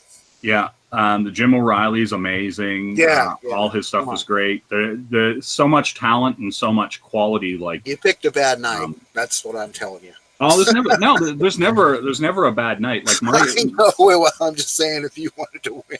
Yeah, but that's the thing though. Like, I have no interest in winning. Like I said before, you know what? I have no respect for you just because that's great, dude. Because I'm here to have fun drawing. I could give up flying. Like to me, the really interesting part in that is what you can make happen in 2 hours. Yes. Like and because my work has always, I've always been able to like give it time, take another pass at it, fix the things I don't like before anyone ever sees it. And so this is me just like throwing it out bare and being like, this is what you do in the 2 minutes. You can't be your normal drawing self, like when you're just sitting there, because you're not pushed and forced and I got to get it done. But when you got 2 hours to rough some shit out, rough some stuff out that you've never seen before, and then pencil it and then ink it. Come on. If you get that done, even the act of getting that done, whether you win or not, you're a winner. In my opinion, right? Yeah, I don't know. I just like doing the work. Like I just like that's it. Yeah, putting the stuff down, seeing what I can get done in that time, and it's a skill that either will help my work, or it'll stay the same. Like it'll be one of those things where I'll come into it and I'll be like, oh, that's helped me lay out pages faster, or help me make choices I need to make faster, or it'll just be like, oh, hey, I can draw quicker now. I'm like, whatever. Well, it can't hurt to try and improve your speed, and your relationship with your. It can build confidence. I mean, I'm sure last night, that was a confidence builder for you because, No, not really. Like it's not even about confidence. Like for me, I'm so concerned with line weight and like, how thick all my lines are and how clean they are that like, I'm never going to get a piece that's as clean as I would want it in 2 hours. That's never happening. Yeah. That's yeah. You know what I mean? Like I that is a limitation, and that is my like, just because I'm that picky about how thick all my lines are, and I'll go in and clean up every line until it's exactly the way I want it. And like, and I've had the conversation, like Dillard's like, oh, well, you could never work on a monthly book. And I'm like, well, there is no market for that. Why would I want to work on a monthly book? Well, that's something else there. You're dealing in absolutes there, and I'm not a fan of that word. Well, it's not an absolute. It's just like, I have no interest in working in monthly comics. So he said you can't. He said you can't, and it's like, no, you can't tell me that. You can't. No, I know. I would have to drastically change my style. Yeah. And care so much less to work on a monthly book to get 22 pages. just take your ethics and throw them the frig out the window, right? Yeah, like just to get 22 pages out in a month, and especially if I was but okay, move on. Especially if I was like inking and coloring and stuff like that, I would have to completely change how I worked. Yeah. Well, see, that's what you're kind of OCD with your drawing. You're saying with that style, he'd never be able to work on a monthly book because he wouldn't be working fast enough. Right. Yeah, absolutely. What are you drawing, right? What is that? Cyberdroids? Yeah, one of my Cyberdroids. I'm trying to think. What? They're my version of Transformers. Oh, okay. A Canadian Transformer. Well, they are essentially. My one character creates them who is Canadian, but I took a Griffin Vulture, drew it up, and did my best to transform it. That's a good vulture head, dude. I like that. That's a nice looking vulture too.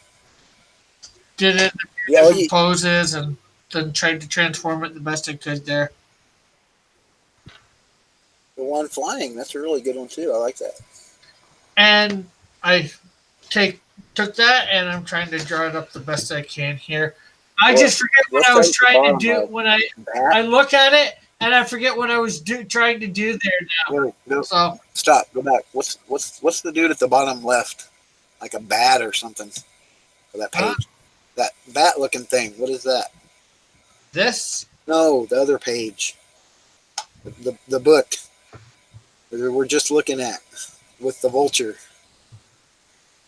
The critter at the bottom left by your hand. What is that? This one? Yeah. That's the eagle. That's the vulture transformed. Here's his. Okay. That's his transformer body, right? Yeah. Okay. It's fuzzy on my screen. It kind of looks like a bat. Is that better? A little, maybe, but no. Yeah, but no. Let's see. Oh, I missed a bunch of stuff here. Raven says, I might make a drawn and quartered fan edition of fan edition. Joshua says, good idea, because I'd already thought about we should do something like drawn and quartered, but do it at increments. Like there'll be a 10-minute, right?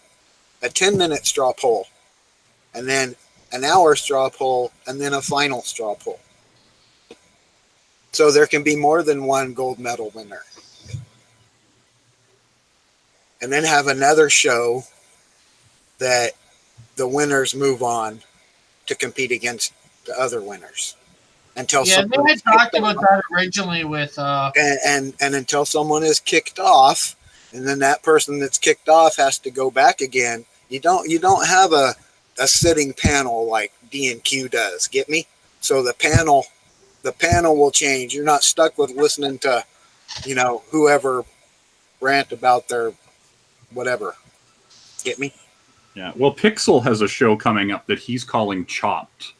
And it's going to be like, do this in 15 minutes, do this in whatever. Yes, perfect. And so I think he's looking for guest judges and stuff like that, like from the pros and whatever. I'm down for something like that, because that sounds like that'd be fun, and that would give more people in the community a chance to filter through. You're not stuck with the same 6 pros or people. Get me? Like Draw and Quartered is. You always got the same people that he just invites.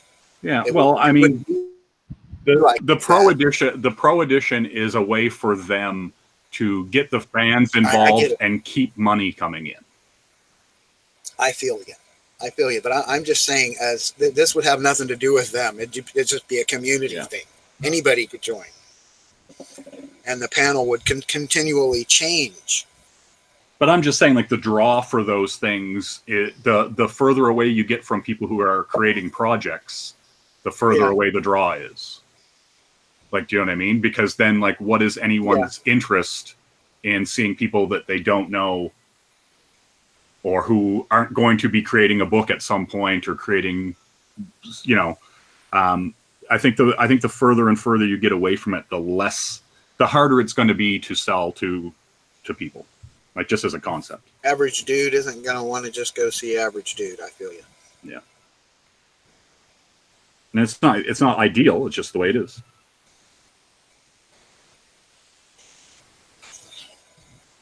Yeah, unfortunately, big names detract. Well, obviously there would be some big names involved. I mean, I know, like, John Dillard would jump in there, and Jim would probably be in there. Jiminy Cricket would probably like something like that. You would get people in there. Yeah. But I wouldn't consider Jiminy Cricket a big name. He's a big name in somewhat of a big name in our community, but he's not a big name in. Well, there are no real big names in comics. Like, if you think about it, like, Ethan's probably the biggest name in indie comics, and he sold 11,000 comics. Yeah. Do you know what I mean? I just mean comics in general. Like, Alex Ross is a real big name. Well, yeah. But no one on the street knows who he is. I could see it being a boon, because it'd be another avenue for writers, artists to get in. I mean, that's what I'm saying. There wouldn't be just but a lot of people don't like the core panel that's always around or whatever. The panel would change, and you'd get to see more people or more projects like Monster MD on their drawing, or over I can't think of the name. Outlander, they're new, but they're doing the thing, or like you even, I mean, whether you're trying to do anything right now isn't the point. In the future, you're an artist, you draw and you do things, and people like what you do, and that's what it's about. It's not about, I'm going to make a comic book. It's about, do you enjoy what you're doing? I think to me. Yeah, but I think a lot of people are afraid of things like Drawn and Quartered and like this upcoming Chop, because they're going to get exposed. Like, do you know what I mean? Like, as far as how they do their work and, like, how capable they are and stuff like that. So it's like, you know what I mean? I think a lot of artists don't even like the idea of, the time limit and, like. Yeah, I've totally been putting off Fan Edition. I mean, I wanted to get on there, but I just don't. I don't know why I don't. I just don't. Because I think it's because of the, I don't know. The pressure of it. Although I'm not sure whether anybody, me and Pixel actually sort of came up with the idea together, although nobody knows that I was involved, because I was talking to Pixel offline one time and said about doing it, thinking, shortly after the Pro Edition, hey, we should do a fan edition or whatever version. Yeah. Well, and the funny thing, like, Pixel's interesting to me because he's kind of like, everyone kind of knows who he is, but he's sort of behind the scenes a lot. Like, he really kind of keeps to himself, which is kind of interesting to me.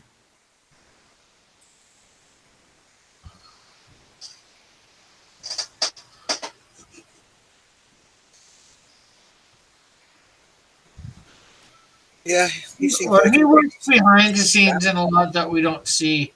Yeah, that's what I'm saying. Like, he's definitely like, he's got his fingers in some pies, but he's not out there constantly bragging about it. Let's say. Obnoxious about it. Yeah, I'm sorry. I guess if that's the word you're looking for.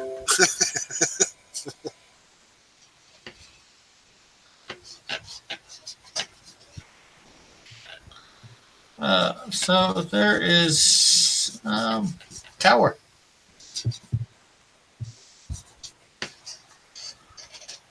So he has feather wings. Yeah, well, you know, because he looked like a vulture, you know, transformed. I gotcha.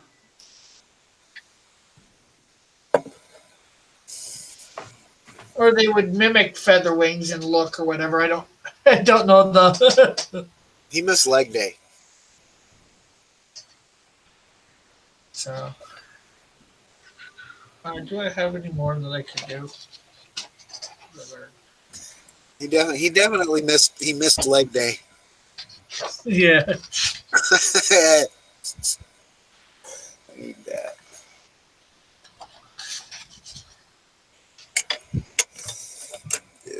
There.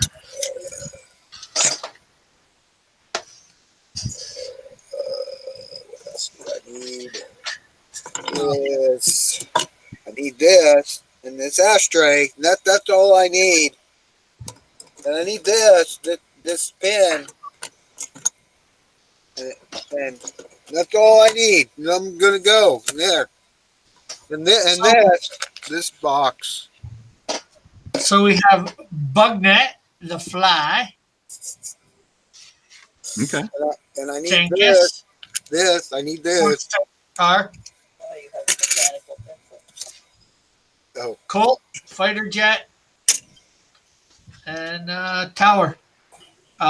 Griffin Vulture.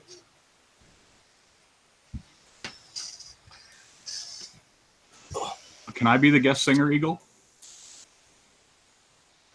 On a dark desert highway. I'll constantly be in the background singing while you draw stickman. Oh, is that a copyright strike? Me singing that like that?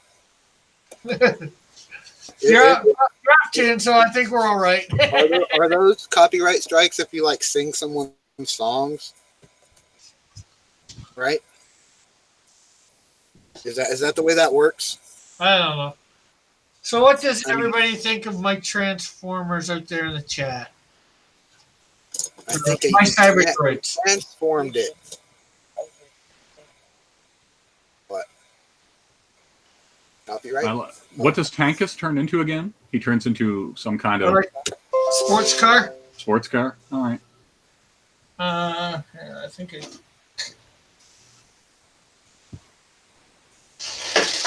I think he's in this one. See the big ugly feet I gave Switchback? Who's Switchback? From Extractors last night on Bandit. Yeah, I gave him big old ugly Hulk feet.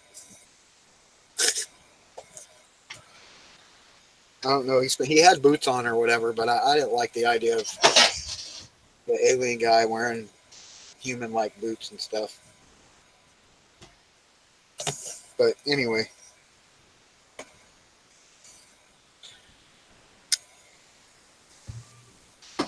You drew the medical chick, huh, Bullet? Yep. I got her in the background here. I've started to add her.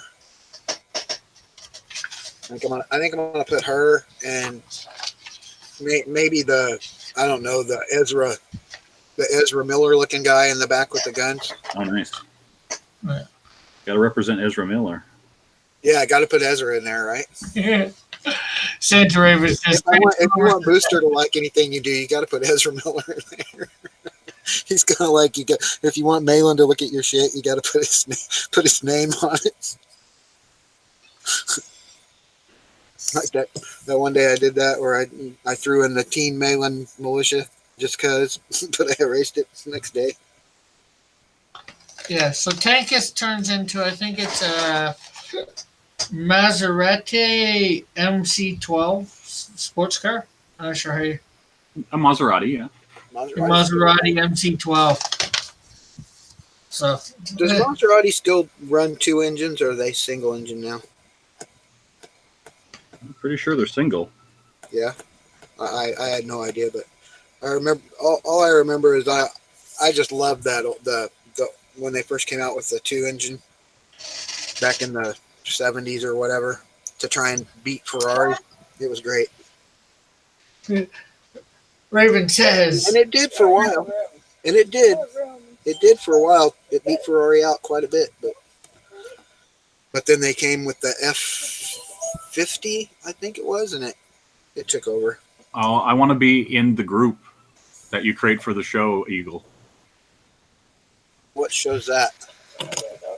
the fan edition of the fan edition. The stick I figure wanted to be on challenge. that too, but Most extreme That would be elimination challenge. it was only make believe. But yeah.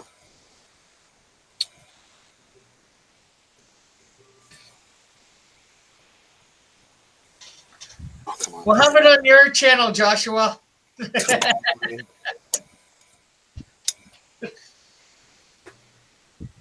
Does Joshua have a channel that he does anything on? No, Yeah, I don't- he plays War of Tanks on his channel. Mostly. No, I that's got War of JP. Tanks going, JP. I'm Scotty Lee on there. Oh, is tonight or Saturday more tank girl dating? That's the real question. What happened? When are we dating more tanks, JP? Oh. I'll come on. I'll be the sergeant. I'll be the sergeant's voice. Yeah, we should create a platoon or whatever if you don't have one.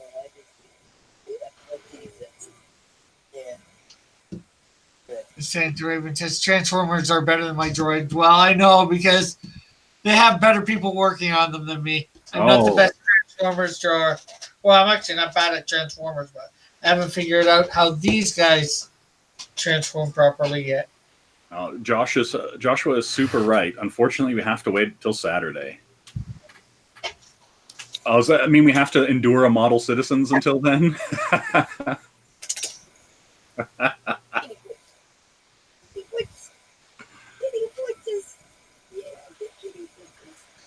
Yeah, Oh, you host? We could do it on my channel, Eagle, if you'll host.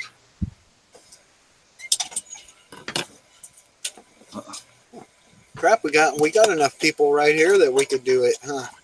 Go right in the stick figure challenge. I'll be the impartial host. Sidekick to Eagle if he's going to be the host. I'll be his Ed McMahon.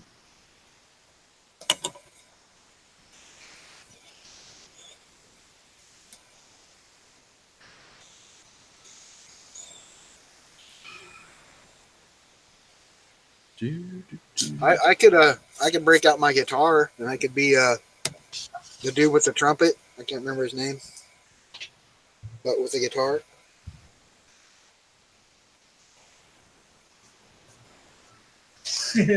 Eagle says, I'll be the best silent toast ever. Yeah.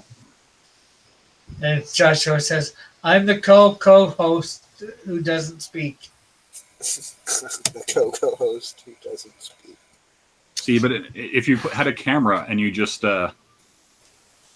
wrote out what you did, or printed papers with words to speak, or text to speech, you just type, and then I'd be like, "Oh, that's so funny. You are wry and witty."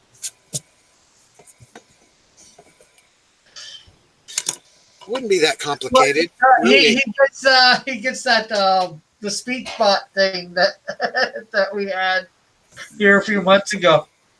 Yeah. It wouldn't be that I'm complicated gonna at bring all. that back for a day or part of a day. It really wouldn't. It would not be that complicated to do it. I really don't think so. To organize it or whatever. Okay, so hey, everybody out there, also make sure anybody gonna enter that Sunray contest. So far, nobody's entered. Oh, Rick, I don't know if you know, but that Clip Studio Pro is like $25 US on sale this week.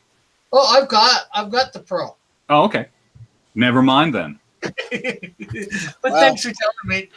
I should get that myself, but I don't have money. Money and I don't travel in the same circle, I guess. I didn't know when it was going to be on sale. I didn't know when it was going to be on sale, so I got it like a month ago.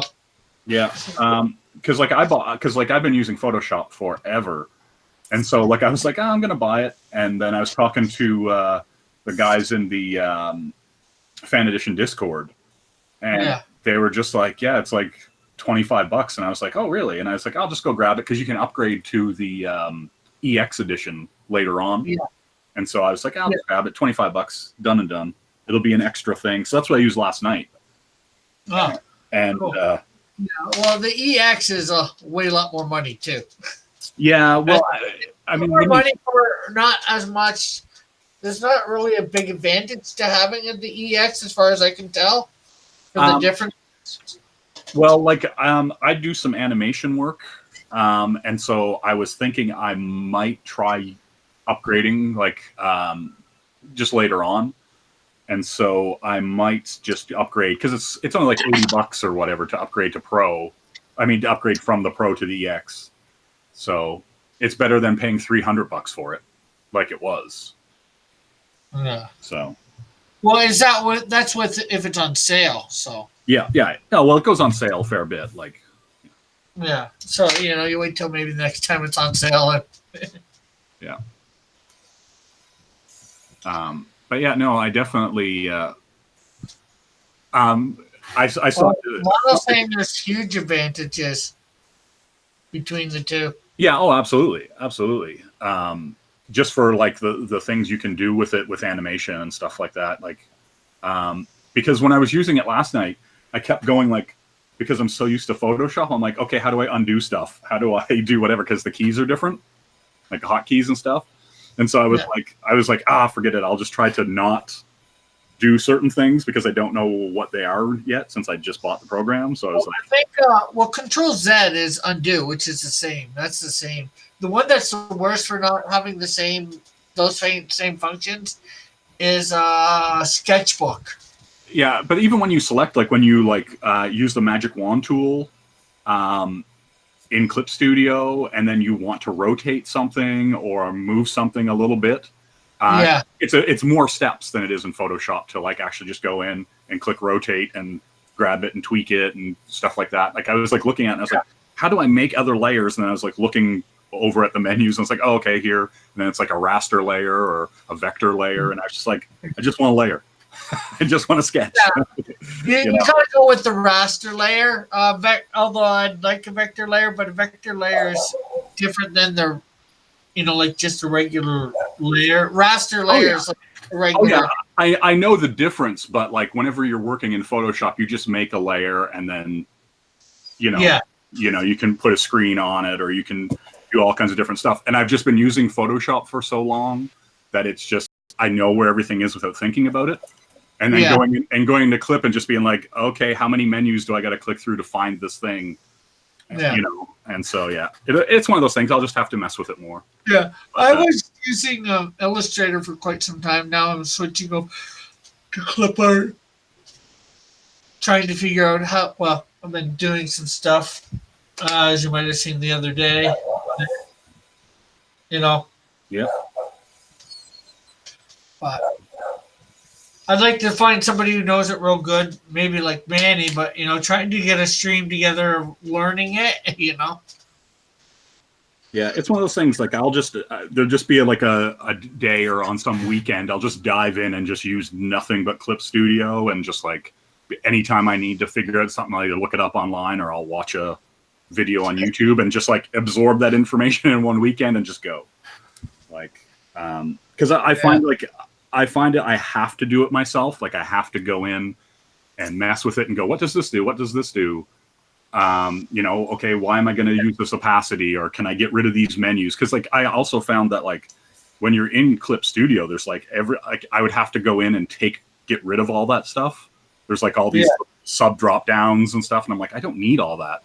And so I'll just have to use it a bit more so that just the bare minimum is on my screen. Because even when you look at my Photoshop here, like I just have the strip along the side, and then I have the layers that I'm working on. And like, you know what I mean? Like I don't need other stuff unless I'm specifically going in, I'll open a different window or whatever. If I want color swatches, or if I want, fonts or whatever, like, so yeah, it's definitely right now. It's definitely in an awkward stage where I don't have my workspace set up yet.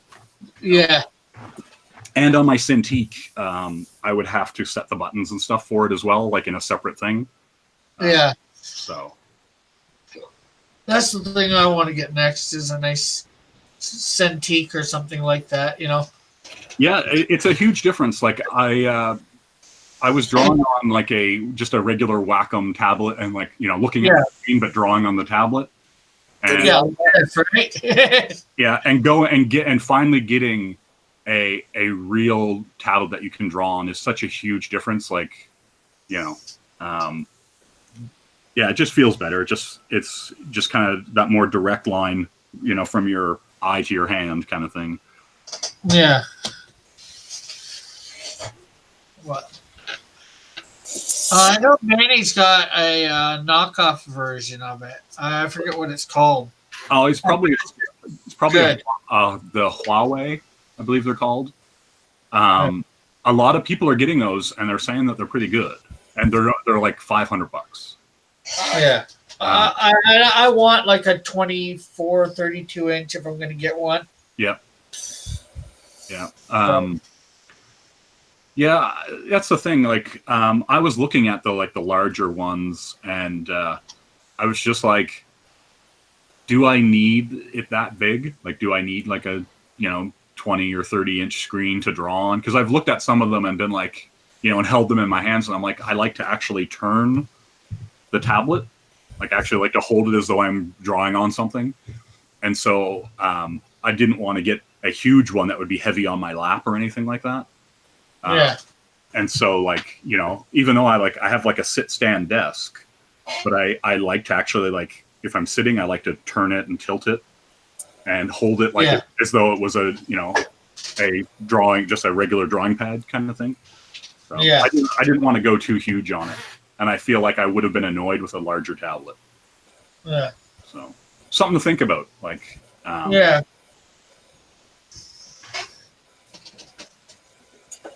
Well, see, the thing is, you can always turn the page in the program itself too. So. Yeah, you can, but I always find that I like to tactically, like, the tactile nature of just turning your pad and drawing on the angle that you want, instead of going in and being like, okay, I got to turn this a little bit, or, whatever. It's a little bit easier to do it manually than do it digitally. I can see. Maybe I'll try. Well, maybe I'll get. I don't know. Maybe get both. Well, see, the thing is I would look into like the pricing and stuff on like the Huawei's, or some of the other tablets. But everyone I know that has bought one of the kind of the quote unquote knockoff ones, and I don't consider them knockoffs. They're just another company making those tablets, and they're trying to undercut the market. Like, what I mean? That's the thing. But like if you get a chance that you can go someplace and actually try one of them, I've messed with them a friend of mine has the Huawei one, and like they feel really good. The only thing I didn't like is his screen seemed to be too slippery, and so like he didn't like it either, and he got like a more rubberized nub for his pen, and it was way better after that. You know, but like you just feel like when you were drawing, it was too slidey on the screen. Okay. Well, Manny did a review on his. He's had his like 2 years, so I could probably check out on his channel which one he has. Yeah. The brand name or whatever. I say knockoff just because it's the big name. It's just like calling GoBots a knockoff of Transformers. Yeah, absolutely. They were their own thing in their own right. Although then there were toys that were knockoff of the Transformers, but yeah, absolutely. But yeah, definitely put the research in before you, because like I mean, a starting Cintiq is like $1,400. Yeah, just getting in the door. So like, if you're gonna throw that kind of cash down, you either have to be making money with it, or planning really hard on making money with it. It's a big expense if you're gonna. And once you start getting into the 24, 27-inch tablets, you're getting into $3,000, $4,000 territory. Yeah. So, that's well.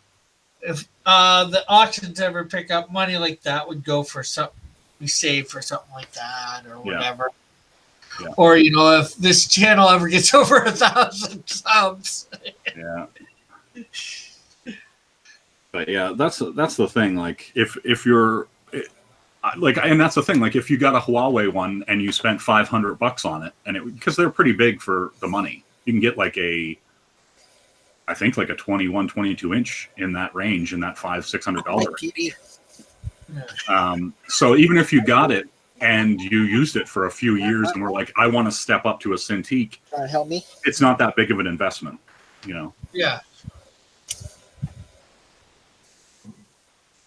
But yeah, I definitely think about it, like, or check out the lesser brands, just because it's a lot cheaper. Like, and you're going to get a very similar in quality product, because I used it and I felt that the sensitivity and the pen pressure and all that stuff on the Huawei's were just as good. I didn't think it was in any way inferior, other than I found the screen a little bit too slippery.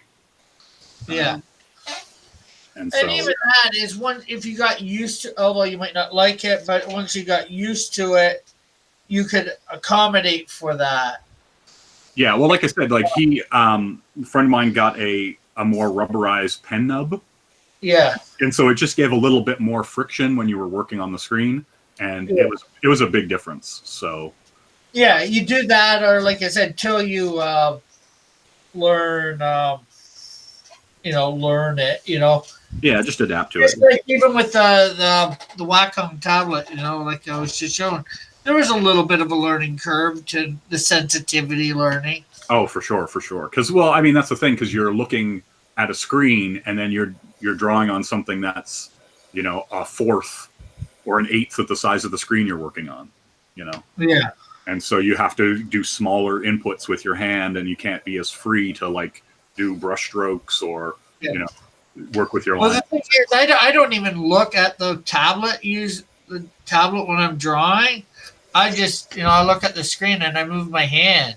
Yeah, well, that's what I'm saying. Like when you're just using those older, like bamboos and stuff like that. Yeah. So, when I don't notice how far I'm going on the tablet, I just notice the line length, during on the screen. So for me, it's, at least I find it no different than drawing on anything else, but that's me. Yeah. Everybody's different. Yeah, you'll find a big change though, like once you actually get a tablet that you can draw directly on. Like it's a huge difference in just the way you work, and like even just like how fast you'll get at things. And that's coming from somebody who's super slow. Like it's weird. Like I was definitely faster when I worked on paper, but I actually like would end up scanning things in and then toying with it that way. So I was never happy regardless of where I worked. You know, as far as line weights and all that stuff, like I always wanted like the line weight to be really slick and slim. So I would always go in and tweak everything. Yeah. Yeah, I like some ways I like that too, tweaking. I'm not sure line weight, or like I showed you the other day, the holes. Usually seeing those holes in the line, it's like bothers the heck out of me. Yeah. Yeah. Yeah. So Yeah. you have to go over and correct all that. It's like, oh god, this takes too long. Yeah. Yeah. It's definitely something I wish I didn't care about, but I absolutely do. You know. And then little spots like you've got on there with the gray, if you want that. Oh yeah, yeah, like exactly. Like I'm totally 100% going to come in here. Well, I wasn't thinking that. I was thinking, I can't really point on this screen, But yeah, like things that like, you know, if you go to like in that one corner there, like was one corner there that yeah, right well, on. I believe it was like I see just that little sliver of white, and it's like, okay, I gotta fill that in. yeah. Well, like I mean, if you look at it, like there's like, you know, the print size. That's like, you know, how big it's going to be like on the page. And so like, you know what I mean? Most people aren't going to see the details that I'm cleaning up. Like, you know what I mean? But like when the image is finished, if you leave them rough, they're still going to be rough. So it's like this weird kind of mix where it's like, well, I want to fix those lines. But the reality is that on print, when it prints like 300 DPI, you're not going to see it. Like I work at 600 DPI and it's twice printing scale. Yeah. And so because you're not going to see it at probably the 300, and B, you know, when you get even smaller into the print size, yeah, you can blow it up and see all this stuff. But when you know, put it on a comic book page, you're probably not going to see it even then. Yep. You know, like what I'm talking about, I'm looking at just what you got here, and I can't see where I was talking. I know where I was talking about, but I can't see that little sliver of white. Yeah. But yeah, right there, down there. Yeah, I know exactly what you're talking about. No, I was, hold on, like I said. Yeah. Okay, share my screen. No, I was talking, I think, in here, somewhere in this area.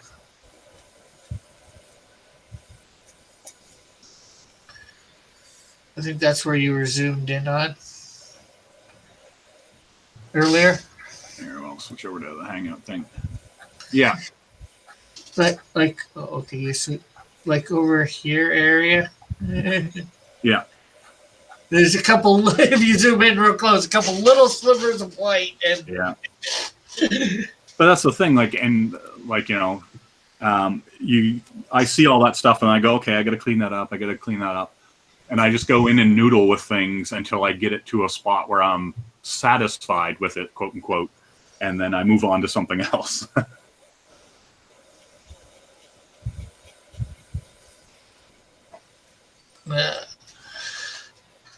So what are you working on there, Scott? Oh, you said the forearm guy, right? From last night? Yeah, the forearm guy from last night, yeah. Switch back or whatever. Just working on the background stuff right now. Cool. It was looking good. But I do think I'm going to end for the day. So you want to promote yourself there? Bullet. Everyone knows where to find me. You can find me on Twitter at the JRyan, JAYRYAN. Sometimes I post stuff, not very often, but you can find me there. Yep.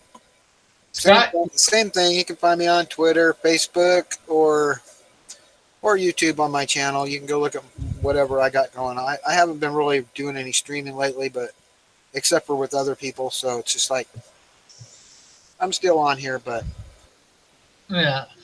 I haven't really been streaming on my channel. Well, I'm trying to set up Split Broadcaster so I can have a little better content so I can do games and stuff like that. Cool. Very cool. Yeah. But I'm out there. And But if we want to do this drawing thing, we can do it. We should probably just yeah, we gotta figure out some details and all that for sure. yeah. Okay, well, I'd like to thank everybody for dropping Just trying by. to make it 3D. Kind of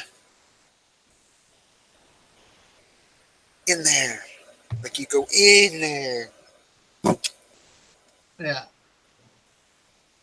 Okay, I'd like to thank everybody for dropping by and watching me do my Transformers. I know it's not my usual thing on a Friday, although my company is an indie company too, so so Auctions on Sunday? pardon it? Auctions on Sunday? Oh, yeah, auctions on Sunday, tomorrow night, for anybody who wants to drop by and get in on the game. We should be having DC Universe online, so you can watch that. Hopefully there'll be me, Evan, maybe Bullet, maybe Scott. I can't seem to. If I can get it figured out, I'll play with you. But Well, when we get off screen here, off air, we'll try and see whether we can figure it out for you. all right. So we'll catch everybody tomorrow. Have a great, wonderful night, and see you tomorrow with whatever I'm doing tomorrow.